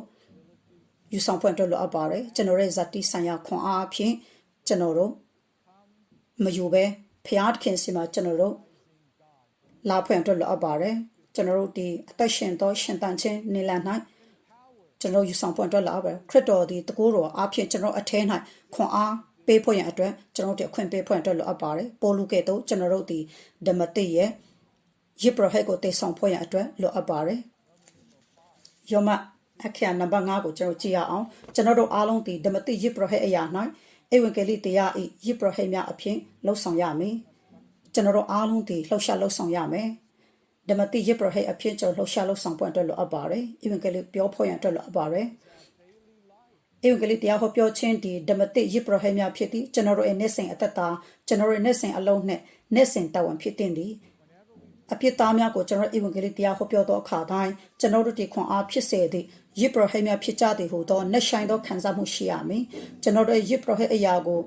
ပြည့်စုံစေရန်အတွက်ကျွန်တော်တို့နေ့စဉ်တာဝန်ကိုလှုပ်ဆောင်ရန်ကြိုးစားခြင်းနဲ့အထောက်ကြပမှုရှိရမှာဖြစ်ပါတယ်ဒါဒီကျွန်တော်တို့ရဲ့နေ့စဉ်အစေခံခြင်းဖျားကိုအစေခံခြင်းဖြစ်ပွင့်အတွက်လိုအပ်ပါတယ်တမန်တော်ခံခြင်း9အငယ်လက်စနစ်မှာနေ့တိုင်းဗိမာန်တော်၌တအိမ်ပြီးတအိမ်တနေရာပြီးတနေရာသူတို့ဒီယနာချင်းမရှိပဲရက်တန်ချင်းမရှိပဲတွင်တင်လက်ကြွေးကြော်လက်ဧဝံဂေလိတရားကိုခရစ်တော်တွေထုတ်ခင်ဖြစ်ကြောင်းကိုကြွေးကြော်လက်ရှိကြပါရယ်ဒါဒီတခါတလေမှာဧဝံဂေလိပြောထွက်ခြင်းမဟုတ်ပဲနဲ့သူတို့ဒီအသင်းတော်ဒီနေ့တိုင်းဟောပြောလက်ရှိပါတယ်ယုံကြည်ခြင်းအပြင်တန်ရှင်းတူများအပြင်နေ့စဉ်နေရာတကာတိုင်းမှာကျွန်တော်တို့ရှိတဲ့နေရာမှာနေ့တိုင်းကျွန်တော်တို့ဒီအခြားသူများကိုဧဝံဂေလိဝင်ငှဖို့ရန်အတွက်ဆက်တွေ့ဖွင့်အတွက်လိုအပ်ပါတယ်။ B ကျွန်တော်တို့ဤနေ့စဉ်တာဝန်ကိုပြည့်စုံစေရန်ကျွန်တော်တို့ဒီခွန်အားဖြစ်ထွန်းစေသည့်ရစ်ပရဟိတ်များဖြစ်ရမယ်ဖြစ်ပါတယ်။ဒါဒီခွန်အားဖြစ်စေသောရစ်ပရဟိတ်များဖြစ်လှုပ်ဆောင်ဖွင့်အတွက်ဖြစ်ပါတယ်။တစ်ကျွန်တော်တို့ဒီဧဝံဂေလိတရားဟောပြောရမည်။ခရစ်တော်နဲ့အတူကိုရောဤဖျားဆိုင်ရာအခွင့်အာဏာနဲ့အတူတွားရမည်။သူတို့ဤဆွေမျိုးများမိတ်ဆွေများအတန်းဖော်များလှုပ်ဖော်ဆောင်ဖက်များနဲ့အိမ်လေးချင်းထံတွားရောက်ရမှာဖြစ်ပါတယ်။ပထမဦးစွာကျွန်တော်တို့ဒီတွားရမယ်ခရစ်တော်နဲ့အတူတွားရမယ်သူဒီကျွန်တော်တို့ကိုပေးထားပါတယ်အခွင့်အာဏာများအားလုံးကိုအသင်းတော်မှာပေးထားပါတယ်ကျွန်တော်တို့မှာထိုအခွင့်အာဏာရှိပါတယ်ဧဝံဂေလိတွားဖွင့်ရအတွက်အခွင့်အာဏာရှိပြီးဖြစ်ပါတယ်ကျွန်တော်တို့ဒီမှာမြင်ရတဲ့အရာကကျွန်တော်တို့ဒီအဲ့ဒီအဆက်ရှိသောသူများအတွက်မဟုတ်ဘဲနဲ့တကားခောက်ယုံအတွက်မဟုတ်ဘဲနဲ့လူတွေအားလုံးကိုကျွန်တော်တို့တွားဖွင့်ရအတွက်ကျွန်တော်တို့ရဲ့ဆွေမျိုးများကျွန်တော်တို့မိတ်ဆွေများအတန်းဖော်များလှုပ်ဖော်ဆောင်ဖက်များနဲ့အိမ်လေးချင်းများထံတွားဖွင့်ရအတွက်ပြောထားပါတယ်ကျွန်တော်တို့ဒီစင်းစရာများကိုပြုစုဖွင့်ရအတွက်လိုအပ်ပါတယ်ဒီအရာပေါ်မှာစဉ်းစားဆင်ခြင်ဖွင့်အတွက်လိုအပ်ပါတယ်တခင်ဖျားစီမှာကိုရောဘတုစီမှာလဲလာတွားအလေပတ်တွားရမလဲဘတုစီမှာဧဝံဂေလိပြောရမလဲဆိုတာကျွန်တော်တို့များစွာဆွတောင်းဖွင့်အတွက်လိုအပ်ပါတယ်ဒါမှသာလျှင်ကျွန်တော်တို့တွားချင်းဒီတခင်ဖျားအပြစ်ဆက်လွှတ်ခြင်းဖြစ်လာမှာဖြစ်ပါတယ်ထိုကဲ့သို့သောစင်းများကိုပြုစုပြီးတဲ့နောက်မှာကျွန်တော်တို့ဒီတကားကိုတွားပြီးမှခောက်ချင်းထက်ကျွန်တော်တို့ဒီထော်ရများအတွက်များစွာဆွတောင်းဖွင့်အတွက်လိုအပ်ပါတယ်ဆွတောင်းထော်အချက်လက်များအပေါ်မှာဆွတောင်းဖွင့်အတွက်လိုအပ်ပါတယ်ကျွန်တော်ရဲ့စိတ်နှလုံးထဲမှာဘယ်သူစီမှာတွားရမယ်ဆိုတဲ့အရာကိုကိုရောဒီဘယ်သူစီမှာဆက်လွှဲရမယ်ဆိုတာကိုပြောလာမှာဖြစ်ပါတယ်ယနေ့အရာအတွက်ကျွန်တော်တို့ဒီဥတီထားဖွင့်အတွက်လိုအပ်ပါတယ်ကျွန်တော်တို့တခင်ဖျားစီမှာတွားဖွင့်အတွက်လိုအပ်ပါတယ်ဘယ်သူစီမှာတွားရမယ်ဆိုတာကိုကျွန်တော်တို့တခင်ဖျားစီမှာတွားဖို့လိုအပ်ပါတယ်၃ကျွန်တော်တို့ဒီဧဝံဂေလိတရားဟောပြောခြင်းကိုမိမိတို့၏တာဝန်အဖြစ်ယူဆောင်ရန်လိုအပ်ပြီးကျွန်တော်တို့၏အချိန်ကိုစီမံခန့်ခွဲ၍၎င်းကိုမှန်ကန်စွာအဆက်မပြတ်စင်ဆက်မပြတ်လှုပ်ဆောင်ဖွင့်အတွက်လိုအပ်ပါတယ်ကျွန်တော်တို့ဒီအချိန်ကိုစီမံခန့်ခွဲဖွင့်အတွက်လိုအပ်ပါတယ်ဒါဒီကျွန်တော်တို့တာဝန်ဖြစ်ပါတယ်ကျွန်တော်ရဲ့အချိန်ကိုစီမံခန့်ခွဲဖွင့်အတွက်လိုအပ်ပါတယ်ကျွန်တော်ရဲ့ပတ်စဉ်အချိန်ကိုလည်းစီမံခန့်ခွဲဖွင့်အတွက်လိုအပ်ပါတယ်ဤရာကအလုပ်ဖြစ်တယ်မဖြစ်တယ်အပါထားပါကျွန်တော်တို့ရဲ့စူးစမ်းအထောက်မှုအပေါ်မှာမူတည်ပါတယ်ကျွန်တော်ဒီအရာမှာအချက်၅ချက်ကိုဝင်ငှချင်ပါတယ်ကျွန်တော်တို့လှုပ်ဆောင်ရမယ့်အရာအတွက်ကျွန်တော်တို့ရဲ့တာဝန်ယူဆောင်ဖို့ရန်အတွက်ဓမ္မတိရဲ့ရစ်ပရဟိတ်အဖြစ်ဝင်ငှဖို့ရန်အတွက်အချက်၅ချက်ကိုပြောချင်ပါတယ်နံပါတ်1ကျွန်တော်တို့ဒီခိုင်မာသောဆုံးဖြတ်ချက်ရှာဖွင့်အတွက်လိုအပ်ပါတယ်ကိုရောရဲ့ရှေ့တော်မှောက်မှာငိုကြွေးဖွင့်ရန်အတွက်လိုအပ်ပါသည်တဆုံတရားကိုရယူဖွင့်ရန်အတွက်တခင်ဖျားအတွက်ကျွန်တော်စတောင်းဖွင့်အတွက်လိုအပ်ပါတယ်နှစ်ကကျွန်တော်တို့ရဲ့အချိန်ကိုစီမံခန့်ခွဲပြီးမှ2နာရီ3နာရီတပတ်မှာကျွန်တော်တို့အခြားသူများကိုဆက်တွေ့ဖွင့်ရန်အတွက်ဧဝံဂေလိတရားအတွက်လူများကယ်တင်ခြင်းရရှိဖွင့်ရန်အတွက်လှုပ်ဆောင်ဖွင့်အတွက်လိုအပ်ပါတယ်ကျွန်တော်တို့ဒီတရက်မှာတစ်ခါ2နာရီ3နာရီအဖြစ်လူများကိုဆက်တွေ့ခြင်းမဟုတ်ပါဘူးဤကဲ့သို့လည်းမဟုတ်ပါဘူးတစ်ခါတလေမှာကျွန်တော်တို့ကတရက်မှာမိနစ်30စုပဲတောင်းပြီးတော့စုတောင်း လှုပ်ဆောင်တဲ့လူများအတွက်ဆွတောင်းဖွဲ့ရအတွက်2နာရီ3နာရီအဖြစ်နောက်မိနစ်30မှာကျွန်တော်တို့နှိုးကြသောအပေါင်းဖော်များအတွက်2ယောက်3ယောက်ဆွတောင်းခြင်းအဖြစ်ကိုရောဒီဤကဲ့သို့လှုပ်ဆောင်တဲ့အခါမှာကိုရောဒီလှုပ်ဆောင်လာမှာဖြစ်ပါတယ်။အိုးဘေဟာဒီအကောင်းဆုံးသောနည်းလမ်းဖြစ်လေဆိုတော့ကျွန်တော်စဉ်းစားဖွင့်အတွက်လိုအပ်ပါတယ်။ဒီအချိန်အတော်အတွင်းမှာကိုရောဒီကျွန်တော်တို့အတွက်တဆုံတရားကိုပြင်ဆင်ပေးမှာဖြစ်ပါတယ်ဘသူကိုပြောထွက်ရမယ်ဘသူစီမှာဆက်လွှဲရမယ်ဆိုတာကိုကိုရောဒီကျွန်တော်တို့အတွက်ပြင်ဆင်ပေးမှာဖြစ်ပါတယ်ကျွန်တော်တို့ဒီဦးချင်းဆိုင်ရာလူများကိုဆက်တွယ်ဖွဲ့ရန်အတွက်ထိုနည်းလမ်းအဖြစ်သွားဖွင့်အတွက်လိုအပ်ပါတယ်တပတ်မှာ2နာရီ3နာရီဧဝံဂေလိအတွက်လူများကိုဆက်တွယ်ဖို့ဆိုတာမခက်ခဲပါဘူး3မှာကျွန်တော်တို့ဒီကျွန်တော်ရဲ့အချိန်ကိုဇယားဆွဲဖွင့်အတွက်လိုအပ်ပါတယ်စီမံကိန်းရေးဆွဲဖွင့်အတွက်လိုအပ်ပါတယ်တပတ်မှာကျွန်တော်တို့ဒီဘယ်မှာသွားရမလဲလူတွေကိုဆက်တွေ့ဖို့အပြစ်သားများကိုဆက်တွေ့ဖို့ဧဝံဂေလိဟောပြောဖို့ရန်အတွက်ကျွန်တော်တို့စီမံကိန်းဆွဲဖို့လိုအပ်ပါတယ်ကျွန်တော်တို့ဒီလူများကိုဆက်တွေ့ခြင်းကိုလက်တွေ့ယူဆောင်ဖို့အတွက်လိုအပ်ပါတယ်ကျွန်တော်တို့ခန်းစားချက်ရှိသည်မရှိသည်အပါထားကျွန်တော်တို့သွားပြီးမှဆက်တွေ့ဖို့အတွက်လိုအပ်ပါတယ်ကျွန်တော်တို့ဒီတခင်ဖျားနဲ့အတူအချိန်ယူဖို့အတွက်လိုအပ်ပါတယ်ထိုကဲ့သို့တရှင်ချင်းနေလန်း၌ကျွန်တော်တို့ဒီသွားဖွင့်အတွက်လိုအပ်ပါတယ်မသွားခင်မှာကျွန်တော်တို့ဒီကိုရောကိုရှာဖွေခြင်းကိုရောနဲ့ဆက်တွေ့ခြင်းရှိဖွင့်အတွက်လိုအပ်ပါတယ်ပြီးတဲ့အခါမှာကျွန်တော်တို့ဒီသွားဖွင့်ရအတွက်ကိုရောကျွန်တော်တို့ကိုဝန်တာပေးသည့်အတိုင်းသွားဖွင့်အတွက်လိုအပ်ပါတယ်သွားပြီးမှလက်တွေ့ယူဆောင်ဖွင့်ရအတွက်လိုအပ်ပါတယ်လူများကိုဆက်တွေ့ဖွင့်အတွက်လိုအပ်ပါတယ်နံပါတ်5ကျွန်တော်တို့ဒီအခြားသူများကိုဆက်တွေ့ခြင်းမှာရက်လက်ဘလို့ပဲဖြစ်နေပါစေကျွန်တော်တို့ဒီမရမနာပဲနဲ့တော့ဖွင့်အတွက်လိုအပ်ပါတယ်အလုံးမဖြစ်ဘူးလို့မပြောပါနဲ့အခြားသူများကိုတိကျသောနိလန်၌တခင်ဖျားကိုနောင်တရခြင်းအဖြစ်ဖွင့်ပြခြင်းအဖြစ်ကိုရောဒီတင့်ကိုထစ်တွေ့ဖို့ရန်အတွက်ထိုနိလန်၌နည်းနည်းသောနိလန်၌ကျွန်တော်တို့ဒီတော့ဖွင့်အတွက်လိုအပ်ပဲထိုနိလန်အဖြစ်ကျွန်တော်တို့ဒီသွားတဲ့အခါမှာကိုရောဒီတဆုံတရားကိုရရှိမှာဖြစ်ပါတယ်ယောမအခရာ6ကိုကျွန်တော်သွားရအောင်ကျွန်တော်တို့ဒီအသင်းတော်အတူပွားခြင်းအတွက်ကိုပိုင်နိလန်အဖြစ်အားထုတ်လှုပ်ဆောင်ရမည်ဒီမှာတူချင်းဆိုင်ရာအဖြစ်ဘယ်လိုလှုပ်ဆောင်ရမလဲဆိုတာကိုပုံပန်းတရနှစ်ခုအဖြစ်ဖော်ပြခြင်းပါတယ်ပထမကကျွန်တော်တို့ဒီတူချင်းဆိုင်ရာဆက်တွေ့ခြင်းနေလာ၌တွားဖွင့်အတွက်လိုအပ်ပါတယ်တွားပြီးမှအလဲပတ်တွားပြီးမှလူများတွေကိုတူချင်းဆိုင်ရာဆက်တွေ့ဖွင့်အတွက်လိုအပ်ပါတယ်ဒုတိယမှာကျွန်တော်တို့ရဲ့ဇတိဆိုင်ရာခံယူချက်နဲ့ဆက်နွယ်နေပါတယ်ကျွန်တော်တို့ရဲ့ဇတိဆိုင်ရာခံယူချက်ကကျွန်တော်တို့ဒီဧဝံဂေလိအတွက်ကျွန်တော်တို့ဒီအခြားသူများကိုဧဝံဂေလိဝင်ငှားတဲ့သူများကိုဖိတ်ခေါ်ဖွင့်အတွက်လိုအပ်ပါတယ်ကျွန်တော်တို့ဒီခုံတွေကိုစီပြီးမှကျွန်တော်တို့ဒီဆူတောင်းခြင်းအပြင်အခြားသူများကိုကျွန်တော်တို့ကဖိတ်ခေါ်ဖွင့်အတွက်လိုအပ်ပါတယ်ပြီးတဲ့အခါမှာအခြားသူများကိုကိုညီဖွင့်ရအတွက်ဧဝံဂေလိအတွက်ကိုညီဖွင့်ရအတွက်ဒီနေ့လ၌ကျွန်တော်တို့ဒီလှုပ်ဆောင်သောသူများဖြစ်ဖွင့်ရအတွက်လိုအပ်ပါတယ်ဧဝံဂေလိဝင်ငှားသောသူများဖြစ်ဖွင့်ရအတွက်လိုအပ်ပါတယ်တမန်တော်အခန်းကြီး8လဲကိုကျွန်တော်စဉ်းစားတဲ့အခါမှာညှဉ်းပန်းနှိပ်စက်ခြင်းကိုကျွန်တော်မြင်ရပါတယ်ယေရုရှလင်မှာရှိတဲ့အသင်းတော်ညှဉ်းပန်းနှိပ်စက်ခြင်းခံရပါတယ်သူတို့တွေအရရက်တော့ပြန့်နှံ့ပြီးမှထွက်ပြေးလည်းရှိပါတယ်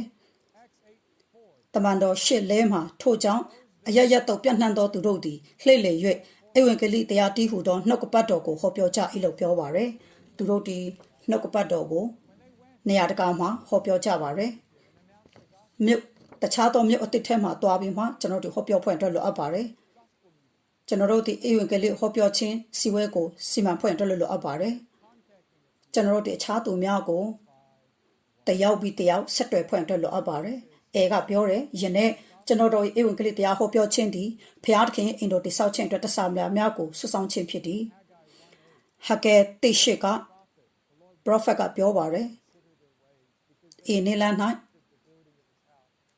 prophet ကအိမ်တော်ကိုလစ်လူရှုနေကြတယ်သူကပြောတယ်တောင်ပေါ်သို့တက်ရတစ်သားကိုဆောင်ပြီးလေအိမ်တော်ကိုတိဆောက်ကြလောငါဒီလဲအားရ၍ငါရဲ့ဘုန်းတီလဲထင်ရှားလိမ့်မယ်လို့ကိုတော်ပြောပါတယ်ဒီနေ့ကိုတော်ဒီကျွန်တော်တို့ကိုတောင်းဆိုပါတယ်ကျွန်တော်တို့တွားဖွင့်အတွက်လိုအပ်ပါတယ်အပြစ်သားများကိုဆက်တွေ့ဖို့အတွက်ကျွန်တော်ဒီတောင်ပေါ်သို့အပြစ်သားများထံကျွန်တော်တို့တွားဖွင့်အတွက်လိုအပ်ပါတယ်အိမ်တော်အတွက်အိမ်တိဆောက်ဖွင့်တဲ့အသင်းတော်တိဆောက်ဖို့အတွက်တဆပလာကိုရယူဖွင့်အတွက်လိုအပ်ပါတယ်အသင်းတော်ကျွန်တော်တို့ဒီမိသားစုရှိလာတဲ့အခါမှာအရာများအဖြစ်ကျွန်တော်တို့ဒီလုံမိုးဖွင့်အတွက်အလွယ်တကူလိုအပ်ပါတယ် ကျွန်တော်တို့မှာအလုပ်ရှိတဲ့အခါမှာအလုပ်တွေအဖြစ်လူမိုးခံဖွင့်အတွက်အင်မတန်မှလွယ်ကူပါတယ်ကျွန်တော်တို့ဒီကျွန်တော်ရဲ့အချင်းကိုဘယ်လိုယူဆောင်ရမလဲဘယ်လိုစီမံခန့်ခွဲရမလဲဧဝံဂေလိအတွက်ဘယ်လိုလှုပ်ဆောင်ရမလဲဆိုတာသိမြင်ဖို့လိုအပ်ပါတယ်ခုလိုကတ်ယောဂါများရှိတဲ့အချိန်မှာလဲကျွန်တော်တို့ဒီဧဝံဂေလိတော်ဖွင့်အတွက်လိုအပ်ပါတယ်ကျွန်တော်ကိုရောထန်ဆွတောင်းပါတယ်ကိုရောကျွန်တော်ဘယ်လိုဧဝံဂေလိတွားရမလဲလို့ပြောပါတယ်ဒါနဲ့ကျွန်တော်ရဲ့အုပ်စုငယ်လေးမှာဘယ်လိုဧဝံဂေလိတွားရမလဲကိုရောကိုကျွန်တော်မျှော်ကြည့်ပါတယ်ဧဝံဂေလိအတွက်ကျွန်တော်ဒီအခြားသူများကိုဆက်တွေ့ခဲ့ပါတယ်။ဒီမှာကျွန်တော်တို့ဒီအတစ်တော်တွေးဖြစ်သည့်ကဲတင်ချင်းခံရသောသူများကိုလိုအပ်သည်အတင်းတော်များအားလုံးတို့ဒီဤအရာကိုအထူးအလေးထားရမည်ကျွန်တော်တို့ဒီအတင်းတော်တို့ပွားခြင်းအတွက်ကိုပိုင်နေလက်နဲ့ကြွထားအထောက်ရန်ခိုင်မာတော့ဆုံးဖြတ်ချက်ချရမည်။နောက်ဆုံးမှာကျွန်တော်တို့ဒီအတင်းတော်ဒီဆက်လက်ပြီးတော့မှလူတစ်များကိုဆက်လက်ရယူမှာဖြစ်ပါတယ်။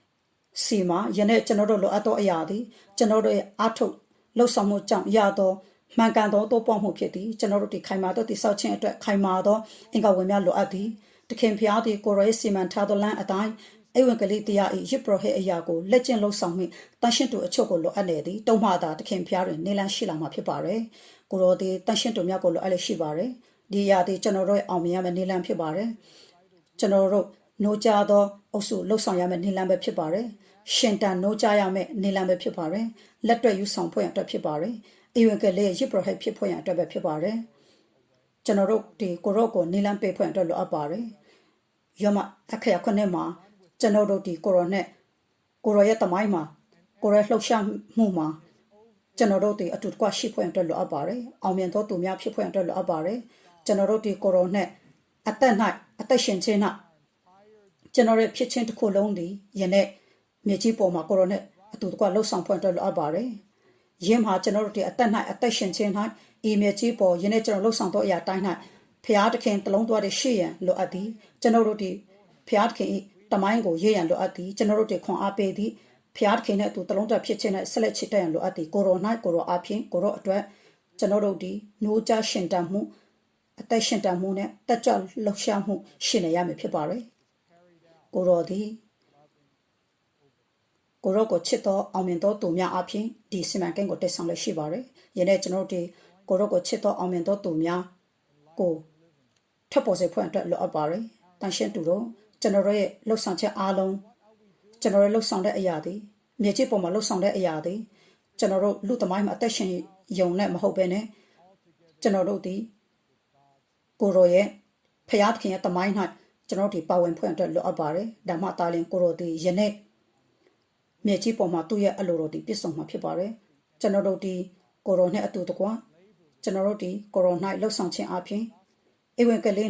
နှုတ်ကြခြင်းအပြင်ကိုရို၌ကိုရိုအပြင်ကိုရိုအတွက်ကျွန်တော်တို့ဒီရှင်တန်နှုတ်ကြမှုရှိသောသူများတက်ကြွလှုပ်ရှားမှုရှိပွင့်အတွက်လိုအပ်ပါတယ်အာမင်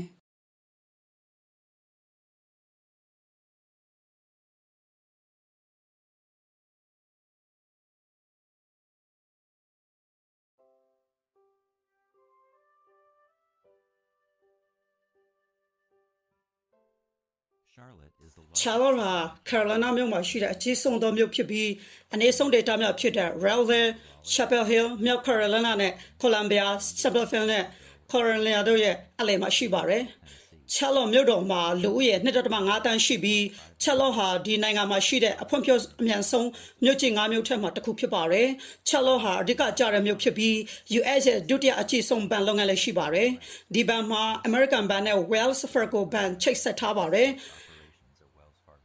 လဲလာချက်နေပညာများနဲ့အလုပ်အတွက်နေထိုင်အကောင်းဆုံးသောနေရာလေးဖြစ်ပါတယ်။တန်းကျွေတထဲများကိုဆွဲဆောင်မှုကောင်းတဲ့ဒီနိုင်ငံရဲ့အဆင့်6နေရာမှာနေရာယူထားပါတယ်။1980နှစ်လယ်လောက်ကစပြီး Charlotte ဒီ data ခေါ်ရစီးပွားဖွံ့ဖြိုးရာမြို့ပြအဖြစ်တဟုန်ထိုးတိုးတက်လာခဲ့ပါတယ်။အချို့သောမြို့ပတ်လည်ဆင်ခြင်ဖုံများကိုစက်ဝင်စားဖွယ်နေချင်းစွဲကောင်းအောင်ထိန်းသိမ်းထားပါတယ်။လူများစွာနဲ့အခြားနိုင်ငံများရဲ့ယဉ်ကျေးမှုနဲ့နိုင်ငံရေးလူမှုချင်းများစွာခံရတော့လဲယဉ်ကျေးမှုနဲ့ဖို့ရစွာအဝတ်ပြုတ်ခြင်းကိုစောင့်ထိန်ကြပါရယ်ခရိယန်အမွေအနှစ်ညီကိုလီကတောင်ကယ်ရိုလိုင်းနာနဲ့မြောက်ကယ်ရိုလိုင်းနာမှာဖျားဝတ်နဲ့မွေးလို့တော့ ခရိယာများစွာရှိပါတယ်ဒီနေရာမှာရှိတဲ့လူတွေကတခင်ဖျားကိုလွန်ချစ်ကြပြီးတမန်တရားကိုရှာဖွေကြကအကျင့်စာတကောင်းမွန်တဲ့သူများဖြစ်ကြတယ်ဆိုတော့ကိုပြောဖို့ပါတယ်ချာလော့ဟာ US မှာကျန်းစာကိုချစ်တဲ့သူများဖြစ်ကြောင်းညီကိုလေးစကားကတတိပေးနေပါတယ်46ရာခိုင်နှုန်းတန်ရှင်းသူများဟာကျန်းစာကိုနေ့စဉ်စင်းစရာများအတိုင်းကိုဖတ်ကြပါတယ်လက်စနှစ်ရာခိုင်နှုန်းတန်ရှင်းသူတွေဟာစီဝဲကိုပုံမှန်တက်ရောက်ကြပါတယ်ချာလော့ရဲ့ပတ်လက်ဒေတာမှာခိုင်မာသောခရိယာအမွေအနှစ်များရှိပါတယ်အင်္ဂလိပ်ကိုနေခက်တွင်ကအင်္ဂလန်အတင်းတော်များရဲ့လွတ်မမှုအောက်မှာကယ်ရိုလိုင်းနာမှာကန့်တက်ခံခဲ့ရပါတယ်ခလေးအရွယ်မှာဝိညာဉ်ရေးဆိုင်ရာနှုတ်ထမှုအရွယ်ပထမနှုတ်ထမှုအထိ18ရာဆင့်နှုတ်ရစုအစောပိုင်းအထိဖြစ်ခဲ့ပါတယ်ဆက်ခွန်53အတွင်း Moravian ညီကိုများသည်မိုင်ပေါင်း80ရှိသောတောင်ပိုင်းနဲ့မြောက်ပိုင်းကိုစောင့်ထင်းခဲ့ရမှာယနေ့ထိုင်တည်ဖြစ်ပါတယ် Charles D. Bellingham ရဲ့ဇာတိမြို့ဖြစ်ပြီး Bellingham စာကြည့်တိုက်ဒီ Charles တွင်အကြီးဆုံးသောစာကြည့်တိုက်တစ်ခုဖြစ်ပါတယ်ဒီဟာသူ့ရဲ့အသက်နဲ့အမှုတော်ကိုတက်တည်ပြခြင်းဖြစ်ပါတယ်Charles မြို့၌ရှိသောအသင်းတော်ညီကိုလီကပြောတာကဖျားသခင်က Bellingham ကို American ဧဝံဂေလိဝင်ငှားရန်အမှန်ထွက်ပေါ်စေခဲ့ပါတယ်လို့ပြောပါတယ်ဘယ်ရီဂဟမ်ကိုယဉ်ညွှန်းပြီးတော့ဖျားသခင်ဒီမမေအဖို့လောက်ဆောင်ရယုံကြည်သူများကိုထပ်ပေါ်စေခဲ့ပါတယ်ဒါပေမဲ့များစွာသောတူရကကိုရရဲ့တိဆောက်ခြင်းအမှုကိုမပြည့်စုံကြဘူးလို့ပြောပါတယ်ချာလော့မြို့၌ရှိသောအသင်းတော်ရဲ့ဝန်တာကဒီဒေတာမှာရှိတဲ့မြို့တွေကိုတိဆောက်ခြင်းဖို့ပြည့်စုံစေဖို့အတွက်ဖြစ်ပါတယ်ဒီယာဟာတခင်ဖျားကယ်ရိုလိုင်းနာကိုအလုပ်လုပ်နေတာဖြစ်ပါတယ်1980မှာချာလော့မှာရွှေမဲကုန်တာပြတ်ဆုံးသွားခဲ့ပါ1988မှာ1998မှာအမေရိကန်ကနေပြောင်းရွှေ့လာတဲ့သူတွေအပြည့်ပြည့်လဲစတင်ခဲ့ပါတယ်စီဝဲခမားဒီတန်ရှင်းတူ300အပြည့်မဲ့ကွက်စနစ်အကမှာ2009မှာတိဆောက်ခဲ့ပါတယ်တန်ရှင်းတူ120ဟာတခင်ဖျားနေတိုင်းစီဝဲကြပါတယ်တန်ရှင်းတူများဟာပတ်စင်တိုင်းအိမ်မှာစီဝဲချင်းပြုတ်ကြပါတယ်ဒီမှာအတိတ်ကတက္ကသိုလ်က UNC Shellen ဖြစ်ပြီးတော့မှ3000နီးပါးခန့်ရှိတဲ့ကျောင်းသားရှိပြီးကျွန်တော်တို့ဒီနှစ်ပေါင်း20ကျော်ကြာတက္ကသိုလ်လုပ်ငန်းအတွက်ဝန်တာထားကြပေမဲ့တက္ကသိုလ်လုပ်ငန်းမှာတင်မရှိပါဘူးယခုမှဒီအချက်နဲ့ချက်ကိုဆူတောင်းခြင်းအပြင် GTCA တက္ကသိုလ်လုပ်ငန်းတန်ရှင်းတူ9ရောက်ရှိသောတင်းဟာ2020ဩဂုတ်လမှာအချိန်ပြည့်ပြည့်ပါဝင်လာခဲ့ကြပါတယ်ဒါဟာကျွန်တော်တို့ဆူတောင်းခြင်းကိုအဖြစ်ပေးခြင်းဖြစ်ပြီး Charlie တခုအတွက်အတမဟုတ်ဘဲနဲ့ Carolina မှာရှိတဲ့ data တစ်ခုလုံးအတွက်ဖြစ်မယ်လို့မျှော်လင့်ပါတယ် Charlotte ရဲ့လူနေမှုချာလော့မြို့ဟာအလွန်လှပပြီးတစ်ပင်မြို့တော်လို့ခေါ်ကြပါတယ်။အနောက်ဘက်မိုးပြတောင်တန်းအရှေ့ဘက်အတ္တလန်တိတ်သမုဒ္ဒရာကမ်းနားတွင်တည်ရှိပါတယ်။ချာလော့မြို့မှာရတီဥတုလေးမျိုးရှိပါတယ်။နှစ်စပိုင်းထဲမှာမိုးရွာတက်ပြီးနေတာတက်ပါတယ်။တန်ရှင်းတို့အများစုဟာလူနေထူထပ်သောနေရာတွေမှာနေထိုင်ကြပြီးအင်ဇေကအမေရိကန်ဒေါ်လာ3,65000ကနေ4,500ခန့်ရှိပါတယ်။များသောတန်ရှင်းသူများဟာမိသားစုများဟာစီဝဲခမအနီး UNC ချာလော့မှာနေထိုင်ကြပါတယ်။တချို့သောတန်ရှင်းသူများကလေးတွေဟာချာလော့အစိုးရကျောင်းအနီးမှာရှိပါတယ်။ချာလော့မှာခရစ်ယာန်စာတင်ကျောင်းများစွာလည်းရှိပါတယ်။ဖွင့်ပေးခြင်း1985မှာညီကိုလီကပြောင်းရွှေ့နေထိုင်ခြင်းနဲ့ပတ်သက်၍အရင်နှစ်တစ်နှစ်မှာကျွန်တော်တို့ကိုနှစ်ကြိမ်ဆင့်ခေါ်ခဲ့ပူးကြောင်းညီကိုမြတ်တစုကတတိပိတ်ခဲ့ပါတယ်အရှက်တောင်ပိုင်းမှာတကားဖွင့်ပေးတဲ့သူများစွာရှိပါတယ် Bible Belt လို့ခေါ်တဲ့မြောက် Carolina ကနေ Arizona အထိအရှက်ပိုင်းမှာတကားဖွင့်ပေးသူများစွာရှိပါတယ်တခင်ဖျားသည်ကျွန်တော်တို့အတွက်များစွာသောနေရာများကိုဖွင့်ပေးခဲ့တော့လေများစွာသောသူတို့တွေဖွင့်ပေးခြင်းကိုဖြစ်ပေးရန်ပြောင်းရွှေ့နေထိုင်ကြမယ်မဟုတ်ပါလို့ပြောပါတယ်တန်ရှင်းသူတို့ဒီတခင်ဖျားတက်တဲ့ခံချက်ဝန်တာကိုယူဆောင်ရန်အမှန်တကယ်ပင်ချက်လက်ကိုဖွင့်ပေးပါပြီအကယ်၍ချက်လက်ဒီတက်တဲ့ခံချက်ကိုယူဆောင်ဝန်တာရှိပါကကျွန်တော်တို့ဒီနဲ့မိထားရောက်ဖွဲ့ရန်ဆရာထက်တန်စွာကြိုဆိုနေပါတယ်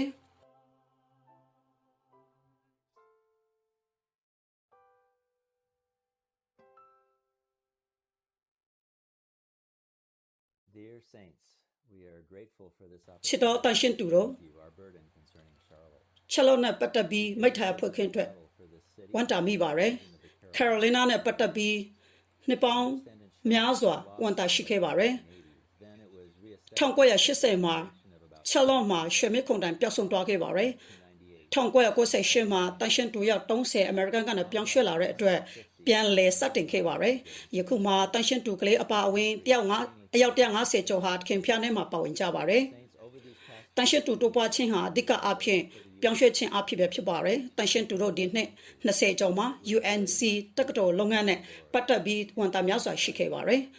တခင်ဖျားတိုးပွားစေရန်တခင်ဖျားအဖြစ်စီရင်ခြင်းအဖြစ်ခရစ်တော်တိုးပွားခြင်းတက်တဲ့ခံချက်အတွက်တခင်ဖျားနဲ့အလှန်ဝေခဲ့ရပါတယ်ဒီအခြေအနေအတွက်ကြောင့်ဒီဒေတာမှာရှိတဲ့လူတွေကိုနှုတ်ကပတ်တော်ဆန်ငတ်ကတကားပွင့်လာခဲ့ပါတယ်တ တန်ရှင်းတူများတစ္ဆာရှိစွာဆူတောင်းခြင်းအပြင်တခင်ဖျားသည်အမေရိကရဲ့အစိပ်ပိုင်းဖြစ်တဲ့ Child of မှာလှုပ်ဆောင်မယ်လို့ကျွန်တော်ယုံကြည်ပါတယ်။နှွေးထွေးစွာနဲ့ဘယ်တန်ရှင်းတူများ9ယောက်ဟာအချိန်ပြည့်ပါဝင်လာခဲ့ကြပါတယ်။ကျွန်တော်တို့ရဲ့ဝန်သားမှာဒီတန်ရှင်းတူများနဲ့ပေါင်းစည်းကကိုတော်တိုးပွားပြန့်နှံ့ရန်ဖြစ်ပါတယ်။တန်ရှင်းတူတို့ကျွန်တော်တို့ဟာ Carolina Cheryl အတွက်တာမဟုတ်ဘဲမြေကြီးပေါ်မှာတခင်ဖျားလှုပ်ရှားလှုပ်ဆောင်မှုတက်ပဲဖြစ်ပါတယ်။ကျွန်တော်တို့ဒီယနေ့မျက်မှောက်ခက်မှာတခင်ဖျားနဲ့အတူရက်တီလေလှုပ်ဆောင်ကြပါစို့။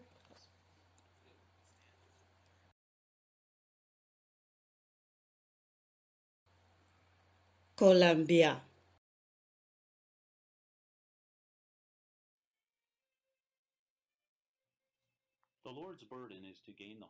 တခင်ဖျားရဲ့ဝန်တာဟာကိုရိုကိုတိုင်းအတွက် email ချစ်တပြင်းလုံးကိုရယူဖွင့်တဲ့ဖြစ်ပါတယ်။ဒီဝန်တာဟာ American အတွက်ဖြစ်ပြီးအထူးသဖြင့် US အရှက်တောင်ဘက်အတွက်ဖြစ်ပါတယ်။ယခုမှ American Bible Belt အတွက်ဖြစ်ပါတယ်။ Colombia ဟာ Town Carolina နဲ့ရှိတဲ့မြို့ကြီးတစ်ခုဖြစ်ပြီးလူဦးရေတန်း130ရှိပါတယ်။မြို့တော်အရလူဦးရေတန်း8000ကျော်ရှိပါတယ်။လူဦးရေထူထပ်လာသည့်တန်း800ကျော်ရှိပါတယ်လူဦးရေထူထပ်လာတဲ့နဲ့အများအင်ဈေးကလည်းတိုးတက်လာပါတယ်အင်ဈေးက American dollar 2,400,000ကျော်ရှိပါတယ်ကိုလံဘီယာမြို့မှာဖြစ်ပြီးမြစ်စင်းနှစ်တွေရှိပါတယ်တစ်ခုကကုန်တီများကိုတန်ရောင်းဝယ်ရဲ့အတွက်ဖြစ်ပြီးအနောက်ဖက်စီးတဲ့မြစ်ဖြစ်ကတငါတင်နဲ့လူများစံပြော်ရနေရဖြစ်ပါတယ်အထူးသဖြင့်မြို့ထက်မှာတက်တော်ကျောင်းများရှိပြီးစားတောက်ဆိုင်ရာတိုးတက်တဲ့နေရာရှိပြီးSoda Market City လေးရှိပါတယ်ကိုလံဘီယာမှာများစွာသောအစိုးရတွေနဲ့စီးပွားရေးလုပ်ငန်းဆေးဘက်ဆိုင်ရာဘဏ်လုပ်ငန်းပညာရေးနဲ့အလုပ်အကိုင်အခွင့်အရေးများစွာလည်းရှိပါတယ်ကိုလံဘီယာမှာအလုပ်အတွက်အခြေခံတင်တာများစွာလည်းရှိပါတယ်ကိုလံဘီယာမှာဌာနဆိုင်ရာအစိုးရတောင်ကယ်ရိုလိုင်းနာတက္ကသိုလ်ကျမ်းမာရေးကျောင်းမှာစတဲ့အရာတွေနဲ့ Amazon တွေလည်းရှိပါတယ်တောင်ပိုင်းကယ်ရိုလိုင်းနာတက္ကသိုလ်ကအကြီးဆုံးပိုင်းတက္ကသိုလ်ဖြစ်ပြီးမြို့တော်လေးတွေတရှိကကျောင်းသူကျောင်းသားပေါင်း3,400ကျော်ရှိပါတယ်ကိုလံဘီယာတွင်ကျွန်တော်တို့ရဲ့တက္ကသိုလ်လုပ်ငန်းနှစ်ခုရှိပြီးတစ်ခုမှာညီကိုတယောက်ကတက္ကသိုလ်ဝန်ထမ်းဖြစ်ပြီးတန်ရှင်းသူ3ဦးဟာဆက်တက္ကသိုလ်မှာအလုပ်လုပ်ကြပါတယ်တခင်ဖျားရဲ့အလိုတော်ကဒီတက္ကသိုလ်လုပ်ငန်းအဖြစ်အသုံးခံတစားပလာများရယူဖွင့်ရအတွက်ပဲဖြစ်ပါတယ်ယခုလက်ရှိတန်ရှင်းသူများအချို့ကတက္ကသိုလ်ကျောင်းသားကိုအိမ်ဝယ်ပြီးတက္ကသိုလ်လုပ်ငန်းအတွက်ပြောင်းရွှေ့လာကြပါတယ်တက္ကသိုလ်လုပ်ငန်းအတွက်အတင်းတွေရှိလာမယ်ဒီမျိုးရဲ့51%ဟာအတွေ့အကြုံနဲ့ဆက်ကြောချင်းခံရတဲ့ယုံကြည်သူများဖြစ်ကြပါတယ်။များစွာသောယုံကြည်သူတွေဟာတင်းတော်အတွက်ပုံမှန်စည်းဝေးလာကြပါတယ်။ American ကျန်းစာအတင်းရဲ့အတင်းမှပြုတ်ချက်အရာကိုလံဘီယာကျန်းစာဒီ American ထိပ်ဆုံးကျန်းစာအုပ်တွေတစ်ခုအပါအဝင်ဖြစ်ပါတယ်။ကိုလံဘီယာမြို့နယ်ရှိသောအသင်းတော်ကို1989ခုနှစ်မှာစတင်ခဲ့ပါတယ်။1980မှာချို့သောတန်ရှင်းသူများပြောင်းရွှေ့လာခြင်းအဖြစ်စတင်ခဲ့ပါတယ်။ကိုလံဘီယာမြို့နယ်ရှိသောအသင်းတော်သည်တင်းငယ်တော်လဲမိခွန်တိုင်တွေထွန်းတောက်ပလည်းရှိပြီးပတ်လေတွင်ဒေတန်ဒရများအဖြစ်ရက်တယ်လည်းရှိပါတယ်။ကိုလံဘီယာသည် Relief Shabahin နဲ့မြောက်ဖက် Charlotte နဲ့ Carolina မြောက်ဖက် Pennsylvania တို့ရှိပါတယ်။ကိုလံဘီယာမြို့နယ်ရှိသောအသင်းတော်သည်ပုံမှန်အဖြစ်ဒီဒေတန်ဒရများနဲ့ပေါင်းစည်းခြင်းရှိပြီးဒီနေ့4နာရီထိတွားရပါတယ်။ဤနေရာမှာကိုရိုတီများစွာဝမ်းမြောက်ခြင်းနဲ့ကောင်းကြီးကိုဖြစ်စေပါတယ်။လက်ရှိမှာတန်ရှင်းသူများ20ခန့်စီဝဲကြပြီး college ကျောင်းသား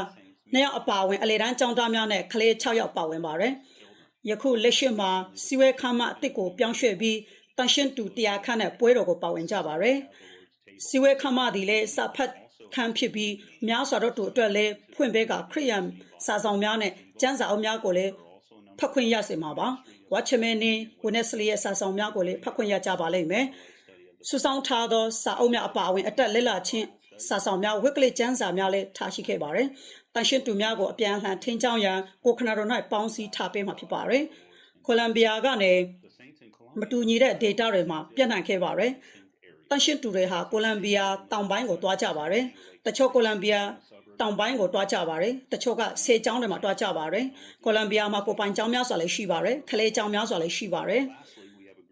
တခင်ဖျားရဲ့အလိုတော်ကခရစ်တော်ကိုခန္ဓာတော်အသင်းတော်တိဆောက်ရန်တန်ရှင်းတူများကိုဒီဝန်တာကိုယူဆောင်စေရန်အတွက်ပဲဖြစ်ပါတယ်ကိုတော်ဒီသူ့ရဲ့အလိုတော်ကိုအတူတေဆောင်ရန်ဝန်တာကိုအနှိမ့်ဆက်ခိုင်းခဲ့ပါတယ်ကျွန်တော်တို့ဟာဖွင့်ပွဲရပါမယ်ဖွင့်ပေးခြင်းအပြင်ကျွန်တော်တို့ထံလာလေပါမိထားရဖွင့်ပါကိုတော်အတွက်ယက်တည်ရန်လိုအပ်ပါတယ်ကျွန်တော်တို့ဖွင့်ပေးခြင်းဒီကိုရောရဲ့ထာဝရအကြံစီတော်ကိုရယူပါစေမြေကြီးပေါ်မှာသူ့ရဲ့ခြေလှမ်းကိုယူဆောင်ခြင်းအပြင်ကိုရောရဲ့လှုပ်ရှားလှုပ်ဆောင်မှုမှာကိုရောဒီရယူပါစေ In Colombia, we welcome any saints that are open to visit and fellowship with us. We extend an open invitation for the Lord's sake. ချစ်တော်တန်ရှင်းသူတို့ကိုလံဘီယာတောင်ကိုလံဘီယာကနေ To him, နှုတ်ခွန်းဆက်ပါတယ် to be one with his move on the earth. Praise the Lord, dear saints, and greetings from the church in Columbia, South Carolina. We thank the Lord ဘုန်းတော်နဲ့ပြေဝသောသူတို့တမီးကိုလက်ရှိ up of his ရ body. ရှိရန်ကိုရောရဲ့ကိုခန္ဓာတော်တိဆောက်ခြင်းအတွက်လှုပ်ရှားလှုပ်ဆောင်မှုအတွက်ကိုရောကိုချီးမွမ်းပါတယ်ကိုလံဘီယာမှာလှုပ်ရှားခြင်းအတွက်ဝန်တာ3ခုဖြစ်ယူဆောင်ထားပါတယ်ဒီဝန်တာကိုတန်ရှင်းသူတို့ဒီကိုလံဘီယာကိုပြောင်းရွှေ့ခြင်းအဖြစ်ဝန်တာယူဆောင်တောင်းပါတယ်ရှေးဥစွာညီကိုတို့ဒီတင်ယူခြင်း၌လက်တွဲလှုပ်ဆောင်ခြင်း၌တိုးစုများကိုထိန်ချောင်းရညီကိုများတလုံးတော့ပေါင်းစည်းကတန်ရှင်းသူများအတင်းတော်အတွက်ကောင်းချီးဖြစ်စေရန်ဖြစ်ပါတယ်ဒုတိယမှာတန်ရှင်းသူများသည်ပြောင်းရွှေ့ခြင်းအဖြစ်နိုးကြသောအုပ်စုများတန်ရှင်းသူများအိမ်များအုပ်စုငယ်များ၌ဥဆောင်ထိန်ချောင်းရန်ကိုရောဒီတိုးပွားစေခြင်းအတွက်လှုပ်ဆောင်ပါစေ And have been practicing to live a church life of the vital groups in the homes of the တတိယမှာ and in the small group meetings. များစွာသောတန်ရှင်းသူများ Incredible strengthening ငယ်ရွယ်သောမိသားစုများ Lord increase his shepherding care ပြောင်းရွှေ့လာခြင်းအဖြစ်တဆပ်လာများရရှိရန် have younger couples and families migrate တောင်ကယ်ရိုလိုင်းနာတက္ကသိုလ်လုပ်ငန်းအတွက်တဆပ်လာရရှိရန် from the largest campus here, the 3500သောကျောင်းသား USC များတမန်တရားဆံငတ်သောသူများ and many of them တည်မြင်ရပါတယ်လက်ရှိမိသားစုနှစ်စုပြောင်းရွှေ့လာပြီးတယောက်ကတက္ကသိုလ်မှာပါမောက္ခဖြစ်ပါတယ်နောက်ဆုံးကိုရောဒီတက္ကသိုလ်လုပ်ငန်းအတွက်တိုးပွားလာစေမှာဖြစ်ပါတယ်ကိုရောဒီလေစပါးများကိုရိတ်တန့်ရန်လှုပ်ဆောင်သောသူများကိုဆက်လွှတ်တော်မူပါစေသောနောက်ဆုံးမှာကိုရောဒီတန်ရှင်းတူ39ယောက်ကိုပြောင်းဆက်စေခြင်းအပြင်အလိုတော်ပြည့်စုံစေရန်ဆုတောင်းပါတယ်ရန်သူကိုရှစ်ကြောက်စေဖွင့်ရန်အတွက်ဖြစ်ပါတယ် have at least 30 saints migrate here. What a shame to the enemy this would be. Hallelujah for the Lord's up-to-date move. The church in Memphis မြို့၌ရှိသောတင်တော် Mississippi River in southwest Tennessee. It has a metro population of about 1.3 million. And it's Memphis မြို့သည် Mississippi မြစ်ဘေးတွင်တည်ရှိပါသည်။မြို့တော်နယ်နိမိတ်ကနေထိုင်သူလူဦးရေ1.3 တန်းကျော်ရှိပါတယ်။အမေရိကန်မှာ26ခုမြောက်အကြီးဆုံးမြို့ဖြစ်ပါတယ်။တောင်ပိုင်းမှာရှိတဲ့ရိုးရာယဉ်ကျေးမှုနဲ့အရေးကြီးတဲ့မြို့ထဲမှာတစ်ခုဖြစ်ပါတယ်။မြို့မှာရှိတဲ့သူများတဦးနဲ့တဦးလေးစားမှုရှိပြီးတော့ယဉ်ကျေးပြူငါစွာအဝတ်ပြုသူများဖြစ်ကြပါတယ်။မြို့တွေလည်းတမိုင်းတွင်ပါတယ်။ Memphis ရဲ့မြို့ထဲမှာနေထိုင်ခြင်းဟာပေါင်းစည်းခြင်းများပြုလုပ်ရန်အလွန်ကောင်းမွန်ပါတယ်။ Memphis မြို့သည်ကမ္ဘာပေါ်မှာလူသိများတဲ့ကုမ္ပဏီကြီးများနဲ့ကြော်ကြားပါတယ်။၎င်းတို့မှာ POS ကဲ့သို့သောကမ္ဘာပေါ်မှာဥဆောင်နေတဲ့နိုင်ငံတကာစာအုပ်ချုပ်တဲ့စာရွက်ချုပ်တဲ့ကုမ္ပဏီလည်းရှိပါတယ် Memphis is home to the headquarters of some of the world's ကုမ္ပဏီပေါင်း900ကျော်ရှိပြီးတော့မှအခွင့်အလန်းတွေ100ကျော်ရှိပါတယ်အလုပ်အမျိုးအစားပေါင်း300ကျော်ရှိပါတယ်ဒီ Memphis မြို့၌တည်ယူပို့ဆောင်ရေးလည်းကောင်းပါပါတယ်ရေချောင်းနဲ့လေချောင်းလမ်းတို့တည်ယူပို့ဆောင်ရေးရှိပါတယ်ပညာရေးလည်းကောင်းမွန်ပြီးတော့မှစီမံခန့်ခွဲရေးလည်းကောင်းမွန်ပါတယ်ကျမ်းမာရေးစောင့်ရှောက်မှုလည်းကောင်းပါတယ်စိန့်ဂျူးစ်ကလေးကျမ်းမာရေးဆေးရုံကနံပါတ်1နေရာမှာရှိပါတယ်စီးပွားရေးနဲ့ကုသရောင်းဝယ်ရေးအသင့်ရှိတဲ့စက်ရုံများလည်းရှိပါတယ်ခင်မီတဲ့နေထိုင်မှုနဲ့ကျွမ်းကျင်သောအလုပ်အားဆိုလို့ရှိရင်ဒီနိုင်ငံရဲ့အလုပ်ဖြစ်ပါတယ်မဂ္ဂဇင်းတစ်ခုမှာဆိုဖော်ပြထားတဲ့အရာ Memphis မြို့ဟာပျော်ရွှင်ဖွယ်ကောင်းတဲ့မြို့များထဲမှာနံပါတ်4နေရာမှာရှိတယ်လို့ဖော်ပြထားပါတယ်လူထောင်ပေါင်းများစွာနှစ်တိုင်းမှာတေးဂီတပွဲများအတွက်လာရောက်ဆင်နွှဲတက်ကြပါတယ်ဒီမြို့မှာရွေးချယ်လက်ပတ်ဖို့အတွက်နေရာများစွာရှိပါတယ်အထူးသဖြင့် share buy ဆိုတဲ့တစ်တော်ပန်းချံဟာ4500ဧကကျယ်ဝန်းပါတယ်ရှောက်ပတ်ပြီးလေ့လာကြည့်ရှုဖို့ကောင်းတဲ့နေရာဖြစ်ပါတယ်Memphis မြို့မှာတရိတ်ဆန်ဥယျာဉ်လည်းရှိပါတယ်အမျိုးသားတရိတ်ဆန်ဥယျာဉ်အဖြစ်တင်စားခံနိုင်ပါတယ် The city has a wide array of choices. Memphis တရိတ်ဆန်ဥယျာဉ်ဟာ Among its အမျိုးသားတရိတ်ဆန်ဥယျာဉ်အဖြစ်နဲ့တင်စားခံရပါတယ်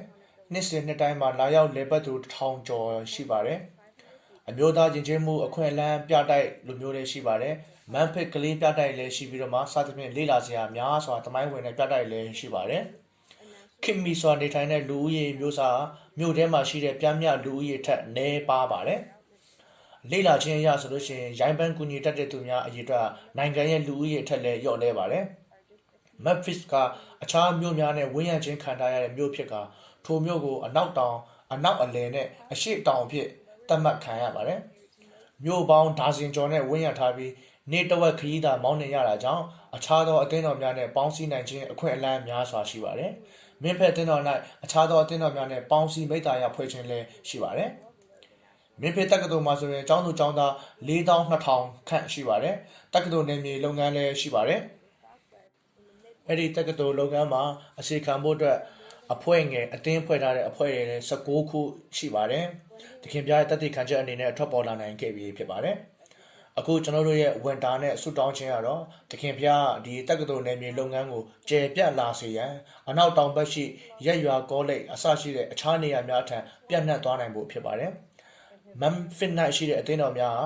1980အစောပိုင်းမှာအစပြုခဲ့ပါတယ်။အချို့သောတာရှင်းသူများကိုတခင်ဖျားအသုံးပြုခြင်းအပြင်သူတို့ကရွှေ့ပြောင်းနေထိုင်ရန်ဆက်ကပ်လာခဲ့ကြတယ်။အသင်းတော်ဒီ1980မှာအရေးအတွက်အနည်းငယ်ဖြင့်အမှန်တကယ်အစပြုခဲ့တယ်။ထိုချင်းကနေစပြီးတော့မှဆက်လက်တိုးပွားလာခဲ့တာယခုတွင်အသင်းတော်ရဲ့လူဦးရေမှာ80ဖြစ်လာပါတယ်အဲဒီ80ရာလှုပ်ရှားတက်ကြွစွာပါဝင်တဲ့သူတွေဖြစ်ပါတယ်ကျွန်တော်တို့ရဲ့အစည်းအဝေးနေရာမန်ဖစ်တက္ကသိုလ်အနီးနား၌ဖြစ်ပြီးတော့မှကျွန်တော်တို့ကထိုနေရာသို့မိမိတို့ကိုယ်ပိုင်ဖြစ်လာနိုင်ရန်တခင်ဖျားထံတောင်းလျှောက်နေစေဖြစ်ပါတယ်ကျွန်တော်တို့ရဲ့အသင်းတော်သက်တာအစည်းအဝေးခြင်းများများသောအားဖြင့်တန်ရှင်းသူများရဲ့အိမ်၌ဖြစ်ပါတယ်ယခုတွင်နေမြေ6နေရာမှာအစည်းအဝေးခြင်းရှိပါတယ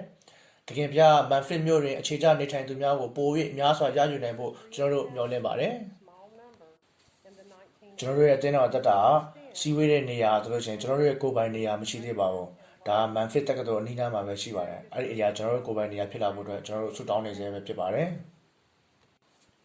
ကျွန်တော်တို့စီးဝေးတဲ့နေရာအိမ်ဒီမှာပဲဖြစ်ပါတယ်အဲ့ဒီနေမီ district 6ခုခွဲထားပြီးတော့မှစီးဝေးကြပါတယ်အဲ့စီးဝေးကြတဲ့အဓိကနေရာတွေမှာလည်းတခင်ပြပွဲတော်စီးဝေးခြင်းရှိပါတယ်ကျွန်တော်တို့ပြောလင်းပါတယ်တခင်ပြဒီမန်ဖစ်မြို့မှာအခြေချနေထိုင်တဲ့သူများကိုဒီဒေသခံလူတွေကိုပို့ပြီးမှရယူဖို့အတွက်အတော့မှသာကိုတော့လူတစ်တည်ယူတော့ကိုရောတိုင်းဖြစ်ချင်တဲ့သူရဲ့ရည်မှန်းချက်ကိုသူရယူနိုင်မှာဖြစ်ပါတယ်။တော့မှသာခရစ်တော်ရဲ့တသက်ခံချက်ကိုဒီဒေသတွေမှာထင်ရှားနိုင်မှာဖြစ်ပါတယ်။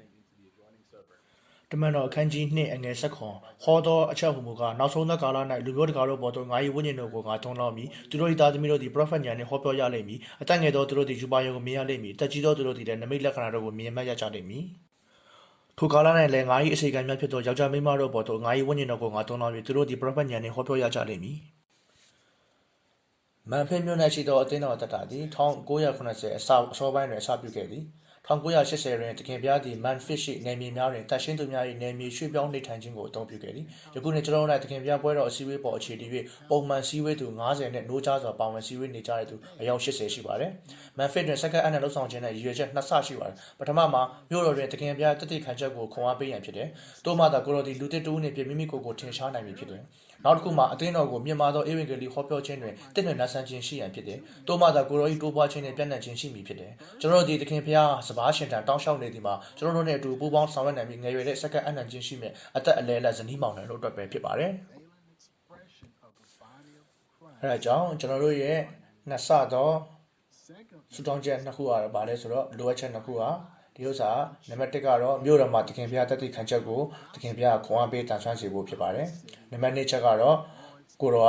ရောလူတစ်တူးအနေနဲ့မိမိကိုယ်ထင်ရှားနိုင်ပြီးတော့မှဧဝံဂေလိဟောပြောခြင်းမှာတင့်တဲ့လက်ဆန်းခြင်းရှိဖို့ဖြစ်ပါတယ်ကျွန်တော်တို့ကတခင်ဖျားစပါးရှင်တန်မှာတောင်းလျှောက်နေပါတယ်ဒီရပါလဲဆိုတော့ကိုရောကပဲကျွန်တော်ကျမတို့ကိုစက္ကန့်အနက်နဲ့သူကိုကျွန်တော်ကျမတို့နဲ့အတူတူပူပေါင်းလှုပ်ဆောင်ပြီးတော့မှအစီကံမဲ့အတင်းတော်ဥဆောင်မဲ့ဇနီးမောင်နှံတယောက်ကိုဇနီးမောင်နှံစုံတွဲတဲ့တွဲကိုပို့ဆောင်ပေးဖို့ဖြစ်ပါတယ်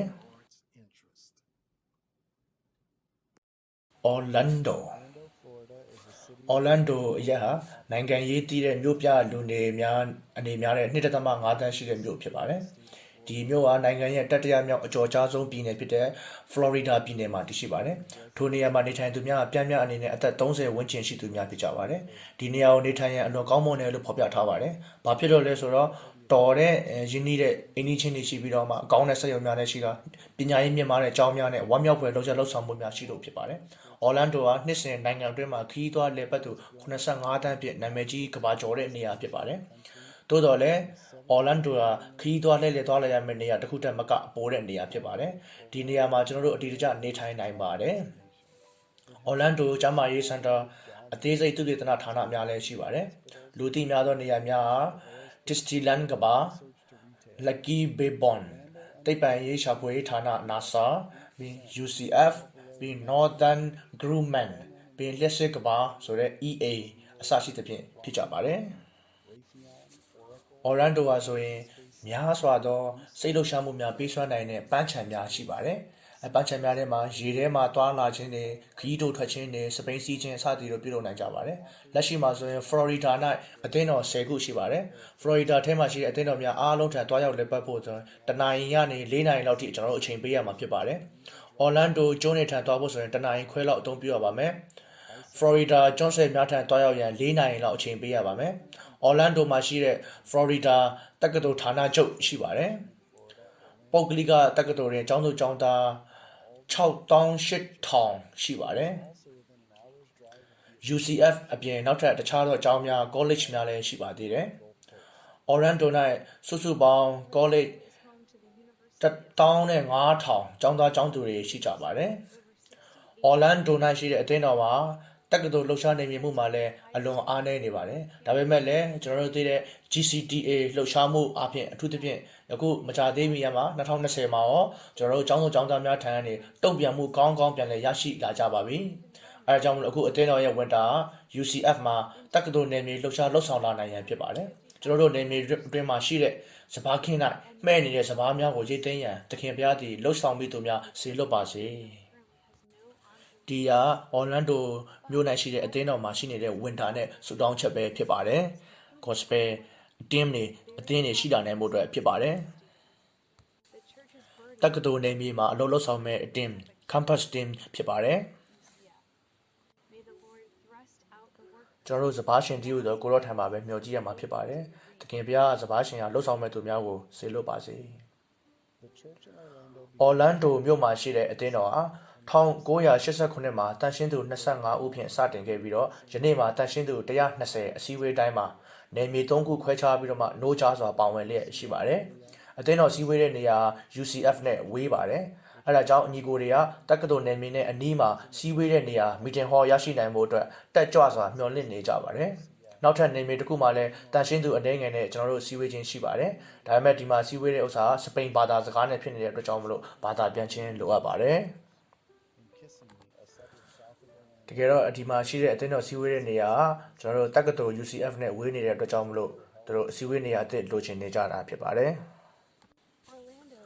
Orlando is Orlando highly မြို့ပါဆိုလို့ရှိရင် Florida ပြည်နယ်ထဲမှာရှိတဲ့အတွက်ကြောင့်မလို့သူကဈေးကြီးပါတယ်နေရာပိုင်ဆိုင်ရယူဖို့အတွက်လည်းကျွန်တော်တို့အိမ်ခန်းတွေအိမ်တွေကဈေးကြီးပါတယ်ပြန်ပြန်အငှားနေထိုင်ခြင်းဒီပင်နဲ့မြို့ကြီးတစ်ခုရဲ့အဆင့်ဖြစ်ပါတယ်ပုဂ္ဂလိကအကြောင်းပညာရေးအတွက်ကောင်းတယ်လို့စဉ်းစားနိုင်ပါတယ်။ Orlando မှာပုဂ္ဂလိကအကြောင်း200အပြင်ကိုယ်ပိုင်ကျောင်း80ရှိပါတယ်။ Orlando မြို့နယ်ရှိတဲ့အသင်းတော်ဒီဟာဤနိုင်ငံတွင်တခင်ဘုရားလှုပ်ရှားလှုပ်ဆောင်ခြင်းအတွက်ဆုတောင်းလျက်ရှိပါတယ်။ကိုတော်ဒီကျွန်တော်တို့ရဲ့ဆုတောင်းတန်ကိုနားညောင်းတော်မူပြီးပြန်လည်အဖြေပေးပါစေ။ the church in Orlando is ဒီ Orlando မြို့နယ်ရှိတဲ့အသင်းတော်ရဲ့လိုအပ်ချက်အတွက်ကိုတော်ကိုယ်တိုင်ဟာလှုပ်ဆောင်မဲ့သူတွေကိုဆေလွတ်ပါစေ။ ဒီယာက Orlando မြို့နယ်ရှိတဲ့အသင်းတော်ကဒီအမေရိကန်နိုင်ငံမှာတခင်ဘုရားလှုပ်ရှားလှုပ်ဆောင်ခြင်းအတွက်ဆုတောင်းခြင်းပဲဖြစ်ပါတယ်။ Orlando မြို့နယ်ရှိတဲ့အသင်းတော်၌လိုအပ်နေတဲ့အရာ